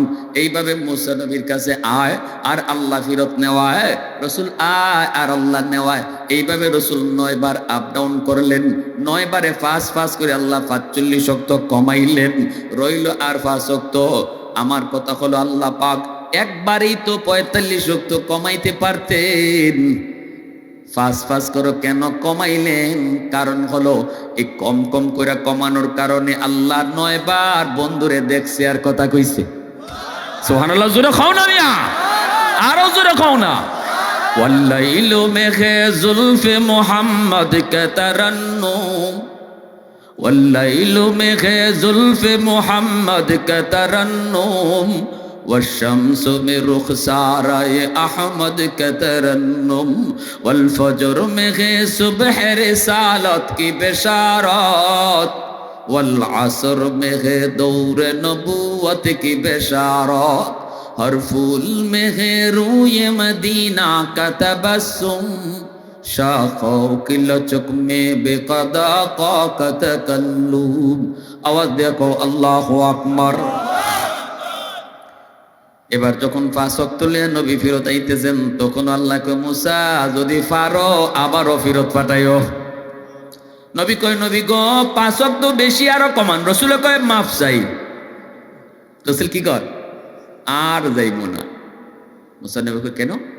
কয় যতবার গেছি অতবারই আল্লাহ 5 করে কমাইছে, এখন রইছি 5। এখনো যদি আল্লাহকে যায় কই আল্লাহ আরো কমাও, তখন আল্লাহ যদি আগের তালে তালে 5 কমাইলায় থাকে না। অতএব না যা হইছে হইছে, 5 লই আমি খুশি। মুসা নবী কয় নবী গো আমি আপনারে পাঠাইতেছি না, খবর পাইছি। আল্লাহু আকবার জোরে কও। খালি আপনারে ফিরত আল্লাহ দিত না জান, তবে একটা বুদ্ধি শিখায় দেই। এখন গেলে পরে আল্লাহ যদি জিগায় নবী কেন আইছো, আপনি কইেন আল্লাহ আমি 9 বার আইছি, আমি কইছি কেন আইছি। এখন আমি কইতাম না, তুমি কও কেন আইছি। সুবহানাল্লাহ জোরে কও। তুমি কও কেন আইছি। নবী গো আপনি এখন কমান বাড়ান কিছু কইেন না, আল্লাহর উপরে ছাইড়ে দিয়েন। সুবহানাল্লাহ জোরে কও। আল্লাহ কই দোস্ত আবার কেন আইছো? নবী খুব মুস্কি হাসি দিয়া কই মালিক আমি কইতাম না, তুমি কও কেন? কারণ অন্তরের খবর তো তুমি জানো, ঠিক না? অন্তরের খবর জানেন শুধুমাত্র কে? জোরে কর। নাকি দয়াল বাবা, হ্যাঁ কিবলা বাবা, খাজা বাবা, জটাশা, বদনাশা, কোন বাবাই মনের খবর জানে না। মনের খবর জানেন শুধুমাত্র কে? এই ধরনের বিশ্বাস যদি অন্তরে কারো তাকে আমার দয়াল বাবা আল্লাহ যা পারেন দয়াল বাবায় তা পারে, তাইলে আর নামাজ পড়ে লাভ নাই, কপালে কর ফালাইও লাভ নাই। কোনো ইবাদত আল্লাহ কবুল করবে না। সাবধান। রসুলকে আল্লাহ তুমি তো জানো আমার অন্তরের খবর, কও তুমি কেমন আইছে। তখন আল্লাহ কুদরতি মুচকে হাসি দিয়া কয় দোস্ত আমি জানি তোমার উম্মতের জন্য 5 ওয়াক্ত বেশি কষ্ট হইতো না, তবে যখন আইসুই আমি খালি হাতে কেমনে ফেরত দেই। উম্মতকে যায় কই ওরা পড়বে 5 ওয়াক্ত সওয়াব দিমো 50 ওয়াক্ত। আর তোমার উম্মতরে আমি আল্লাহ নিজে ডাক্কা ডাক্কা নামাজ পড়ায় নিব। মসজিদের মিনার থেকে মুয়াজ্জিন ডাকবে না, আমি আল্লাহ তারে ডাকবো। আল্লাহু আকবার জোরে কও। আমি আল্লাহ তারে ডাকবো। আল্লাহু আকবার, আল্লাহু আকবার। আমি আল্লাহ বড়, আমি আল্লাহ বড়। ও বান্দা তোর বন্ধু ছোট, আমি আল্লাহ বড়। তোর দোকান ছোট, আমি আল্লাহ বড়। তোর ঘুম ছোট, আমি আল্লাহ বড়। তোর ব্যবসা ছোট, আমি আল্লাহ বড়। তোর চেয়ারম্যানই ছোট, আমি আল্লাহ বড়। তোর মেম্বারই ছোট, আমি আল্লাহ বড়। আয় আয় আমি আল্লাহর কদমে সেজদা দিয়া যা। ও দোস্ত তোমার উম্মতরে আমি এইভাবে ডাক্কা ডাক্কা নামাজ পড়ায় নিব। অতএব দোস্ত তুমি টেনশন করো না, তোমার উম্মতের জন্য 5 ওয়াক্ত বেশি কষ্ট হইতো না। এইভাবে আল্লাহ পাক রব্বুল আলামিন আমার আপনার নবীর সান্ত্বনা দিয়ে 5 ওয়াক্ত নামাজ পাঠাইয়া দিলেন। আর আল্লাহ পাক রব্বুল আলামিন এই দুনিয়ার জমিনে যেই মানুষটা আল্লাহ পাকের আযান আল্লাহ পাকের ডাক শোনার পরও যেই মানুষটা মসজিদে আসবে না, যে মসজিদের নামাজে আসবে না, অথচ আল্লাহ তারে ডাকতেছে, আল্লাহ ডাক শোনার পরও যে মসজিদে আসলো না, হাসরের ময়দানে সে আল্লাহর কদম দেখার পরেও আল্লাহরে সেজদা দিতে পারতো না। وإذا قيل لهم اركعوا لا يركعون। আল্লাহ পাকের পক্ষ থেকে ঘোষণা হবে, আল্লাহর কুদরতি ফাও বের করে আল্লাহ কইব আমারে সিজদা করো। নামাজি মানুষগুলি আল্লাহর কদমে সিজদায় পড়ে যাবে। কারণ আল্লাহ পাক নামাজে জিজ্ঞেস করব, নামাজি হলে আল্লাহ জিজ্ঞেস করব, ও হাসরবাসী মানুষের একটু কও, আজকে তোমরা ইনসাফের সাথে একটা জবাব দিও, দুনিয়াতে যারা আমার কদমে সেজদা দিছে আর যারা আমার কদমে সেজদা দেয় নাই, অন্য জায়গায় সেজদা দিছে, এরা আজকে কার সাথে থাকতো? হাসরবাসী মানুষ কইব মালিক যে যারে সেজদা দিছে তার লগে সে আজকে থাকবো। আল্লাহ কিছু ঠিক জবাব দিয়েছো, অতএব শয়তানের পূজা যারা করছো শয়তানের সাথে জাহান্নামে যাও, আগুনের পূজা যারা করছো আগুনের সাথে জাহান্নামে যাও, মূর্তির পূজা যারা করছো মূর্তির লগে জাহান্নামে যাও, বটগাছের পূজা যারা করছো, গঙ্গা নদীর পূজা যারা করছো, নেতার পূজা যারা করেছো নেতার সাথে জাহান্নামে যাও। একদল মানুষ তখন দাঁড়ায় থাকবে, আল্লাহ তাদেরকে জিজ্ঞেস করবে তোমরা কেন দাঁড়ায় আছো? এই মানুষগুলি খুব মালিক আমরাও তো দুনিয়াকে একজনকে না দেখে সেজদা দিছি, তার কুদরতি ফায়ে সেজদা দিছি, আজকে যদি আমরা আমাদের মাবুদরে না পাই জামু কার সাথে? আল্লাহু আকবার। এ বেটা শুন না, কি মজাটা লাগবে তখন। নামাজিরে কি জবাবটা দিছে আল্লাহরে, কি জবাবটা দিছে। আল্লাহ সবাই তো সব মাবুদের লগে গেছে, এবং বটগাছের পূজারীরা বটগাছের লগে, আগুনের পূজারীরা আগুনের লগে, নেতা পূজারীরা নেতার লগে, সবাই সবার মাবুদের লগে গেছে। কিন্তু আমরা যার গোলামি করছি দুনিয়া তারে না দেখিয়া তার কদমে সেজদা দিয়া, আজকে তারে না পাইলে জামু কার লগে? দিছে আল্লাহরে ফেসওয়ালায়া। তখন আল্লাহ পাক কইন তোমরা কি তারে দেখলে চিনবা? সুবহানাল্লাহ জোরে কও। নামাজিরা তখন কইব আল্লাহ আমরা আমাদের মাবুদরে দেখলে চিনমু। আল্লাহ তখন কইব মাবুদরে কোনোদিন দেখছনি? কয় না, না দেখলে আজকে দেখলে চিনবা কেমনে? কি সুন্দর করে আল্লাহ কথা কইতেছে আমরার লগে। তখন নামাজিরা কইব আমরা যদিও আমাদের মাবুদরে দেখি নাই কিন্তু মাবুদের পরিচয় জানি, পরিচিতি আমরা জানি। আল্লাহ তখন কইব কি পরিচয় জানো একটু শোনাও তো। সুবহানাল্লাহ জোরে কও। তখনই নামাজিরা কইব কোরআনুল কারীমের ভিতরে আল্লাহ তার পরিচিতির একটা সূরা দিছে, এই সূরার মধ্যে আল্লাহ তার পরিচয় তুলে ধরছে, এই পরিচিতিটা আমরা জানি। আল্লাহ কয় কও তার পরিচিতি। তখনই নামাজিরা কইব কুল হুয়াল্লাহু আহাদ আল্লাহুস সামাদ লাম ইয়ালিদ ওয়া লাম ইউলাদ ওয়ালাম ইয়াকুল লাহু কুফুয়ান আহাদ। আল্লাহ এক, আল্লাহ পাক সমাদ। সমাদ শব্দের অর্থ হলো যিনি কারো কাছে চায় না কিন্তু তার কাছে সবাই চায়। সুবহানাল্লাহ জোরে বলো। এটা আল্লাহর একটা বোধবাচক নাম। এই নামটা কোরআনে শুধু একবার আইছে, 30 পারার মধ্যে কোরআন শরীফে এক জায়গা শুধু আল্লাহ কি নামটা আইছে। আর এই নামটা আসছে কোন জায়গায়? সূরাতুল ইখলাস, কুল হুয়াল্লাহু সূরা। সমাদ নামের অর্থ আজও পর্যন্ত কোনো অভিধানে একক অর্থ বের করতে পারে নাই। ব্যাখ্যা করে বোঝানি লাগে, সমাদ বলা হয় এমন এক জাতকে যার কাছে সবাই চায় কিন্তু তিনি কারো কাছে চায় না। তিনি কে? জোরে কও, তিনি কে? লাম ইয়ালিদ ওয়া লাম ইউলাদ, তিনি সন্তান জন্ম দেয় না, তিনি কারো সন্তান হয় না। ওয়ালাম ইয়াকুল লাহু কুফুয়ান আহাদ, তার মতো কেউ নাই, তিনি বেনজির, তিনি বেমিসাল। যেই মাত্র আল্লাহর পরিচিতিটা আমরা শুনাইমু তখনই আল্লাহ খুশি হয়ে যাবে। এইবার আল্লাহ পাক খুশি হয়ে বলবে বান্দা এতক্ষণ পর্যন্ত তোমরা যার পরিচয় শোনাইছো আমি তোমাদের আল্লাহ, কথা যার সাথে কইতেছো আমি তোমাদের মাবুদ। তখনই নামাজিরা কয় আল্লাহ তাহলে তুমি আমাদের মাবুদ বলে হ, আমি পরিচয় না দিয়ে কথা কইতেছিলাম, কও তোমরা কি চাও? নামাজিরা তখন কইব আল্লাহ দুনিয়াতে তোমারে না দেখে সেজদা দিছি, আজকে হাসরের মাঠে তোমারে দেখে সেজদা দিতাম। কি আবদারটা করছে আল্লাহর কাছে। আল্লাহ দুনিয়াতে মসজিদে গিয়ে তোমারে না দেখে সেজদা দিছি, এই সেজদার মাঝেই যে মজা পাইছি আজকে হাসরের মাঠে তোমার কদম দেখে সেজদা দিতাম। আল্লাহর কদম দেখে সেজদা দেওয়ার ভিতরে কি মজা পাইব। আল্লাহু আকবার।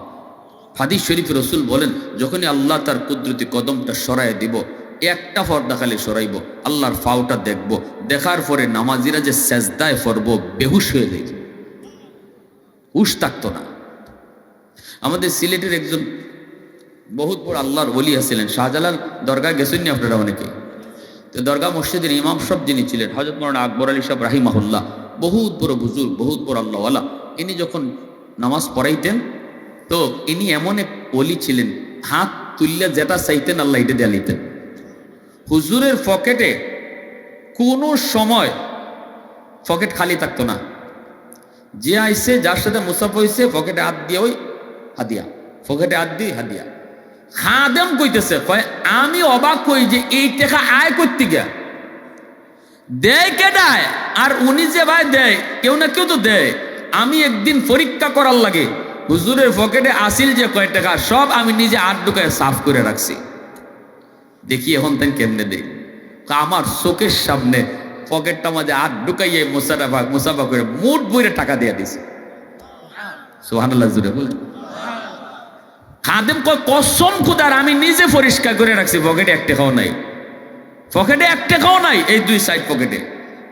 কিন্তু দুইও পকেটে হাত ঢুকায় উনি মুঠ বইরা বইরা মানুষকে দান করত। সুবহানাল্লাহ, এত বড় বুজুর্গ। ইনি রুকু থেকে সোজা হইয়া না দাঁড়াইয়া সেজদাত যান। এটা কারো নজরে না পড়লেও একজন আল্লাহর ওলির নজরে পড়ছে। ইনিও আল্লাহর আরেক বড় ওলি, কুতবুল আলম শাইখুল ইসলাম হুসাইন আহমদ মাদানী রহমতুল্লাহ আলাইহির বহুত বড় একজন খলিফা। আমার ওস্তাদ সিলেটে হযরত মাওলানা শেখ আমিনউদ্দিন রাহিমাহুল্লাহ, শেখে কাতিয়া হিসেবে মানুষে জানতো। হুজুরের পিছনে নামাজে দেখুন যে দরগার ইমাম সাহেব রুকু থেকে সোজা হইয়া না দাঁড়াইয়া সেজদায় চলে যান, অথচ রুকু থেকে সোজা হইয়া দাঁড়ানো ওয়াজিব। দুই সেজদার মাঝখানে সোজা হইয়া বসা ওয়াজিব। কেউ যদি ওয়াজিব ইচ্ছা করে নামাজে তরক করে নামাজ হবে না, আর ভুলে যদি তরক হয় সহসেজদা দিতে হবে। ভালো করে মনে রাখবেন, আপনি নামাজ পড়তেছেন, অনেকেই আমরা মসজিদে দুই সেজদা দেওয়ার সময় কমর সোজা করে বসি না, মাথাটা তুললেই আবার সেজদার জায়গা। এতে করে নামাজ হয়? জোরে বলে নামাজ হয়? যদি আপনি দেখেন মসজিদে কেউ এমন করছে, ভুল ধরেন না, আপনি ভুল ধরতে যাবেন না। আপনি ভুল ধরতে গেলে মসজিদে কিলাকিলি হওয়ার সম্ভাবনা আছে। কারণ আমরা জাতে বাঙালি, আমরা ভুল মানতে রাজি না, আমরা ভুল মানতে রাজি না। কিলাকিলি হইতে পারে, ঘুষাঘুষি হইতে পারে। আপনি খালি কইবেন ভাই আপনার তো এইভাবে নামাজ পড়ছেন, নামাজ হয় না।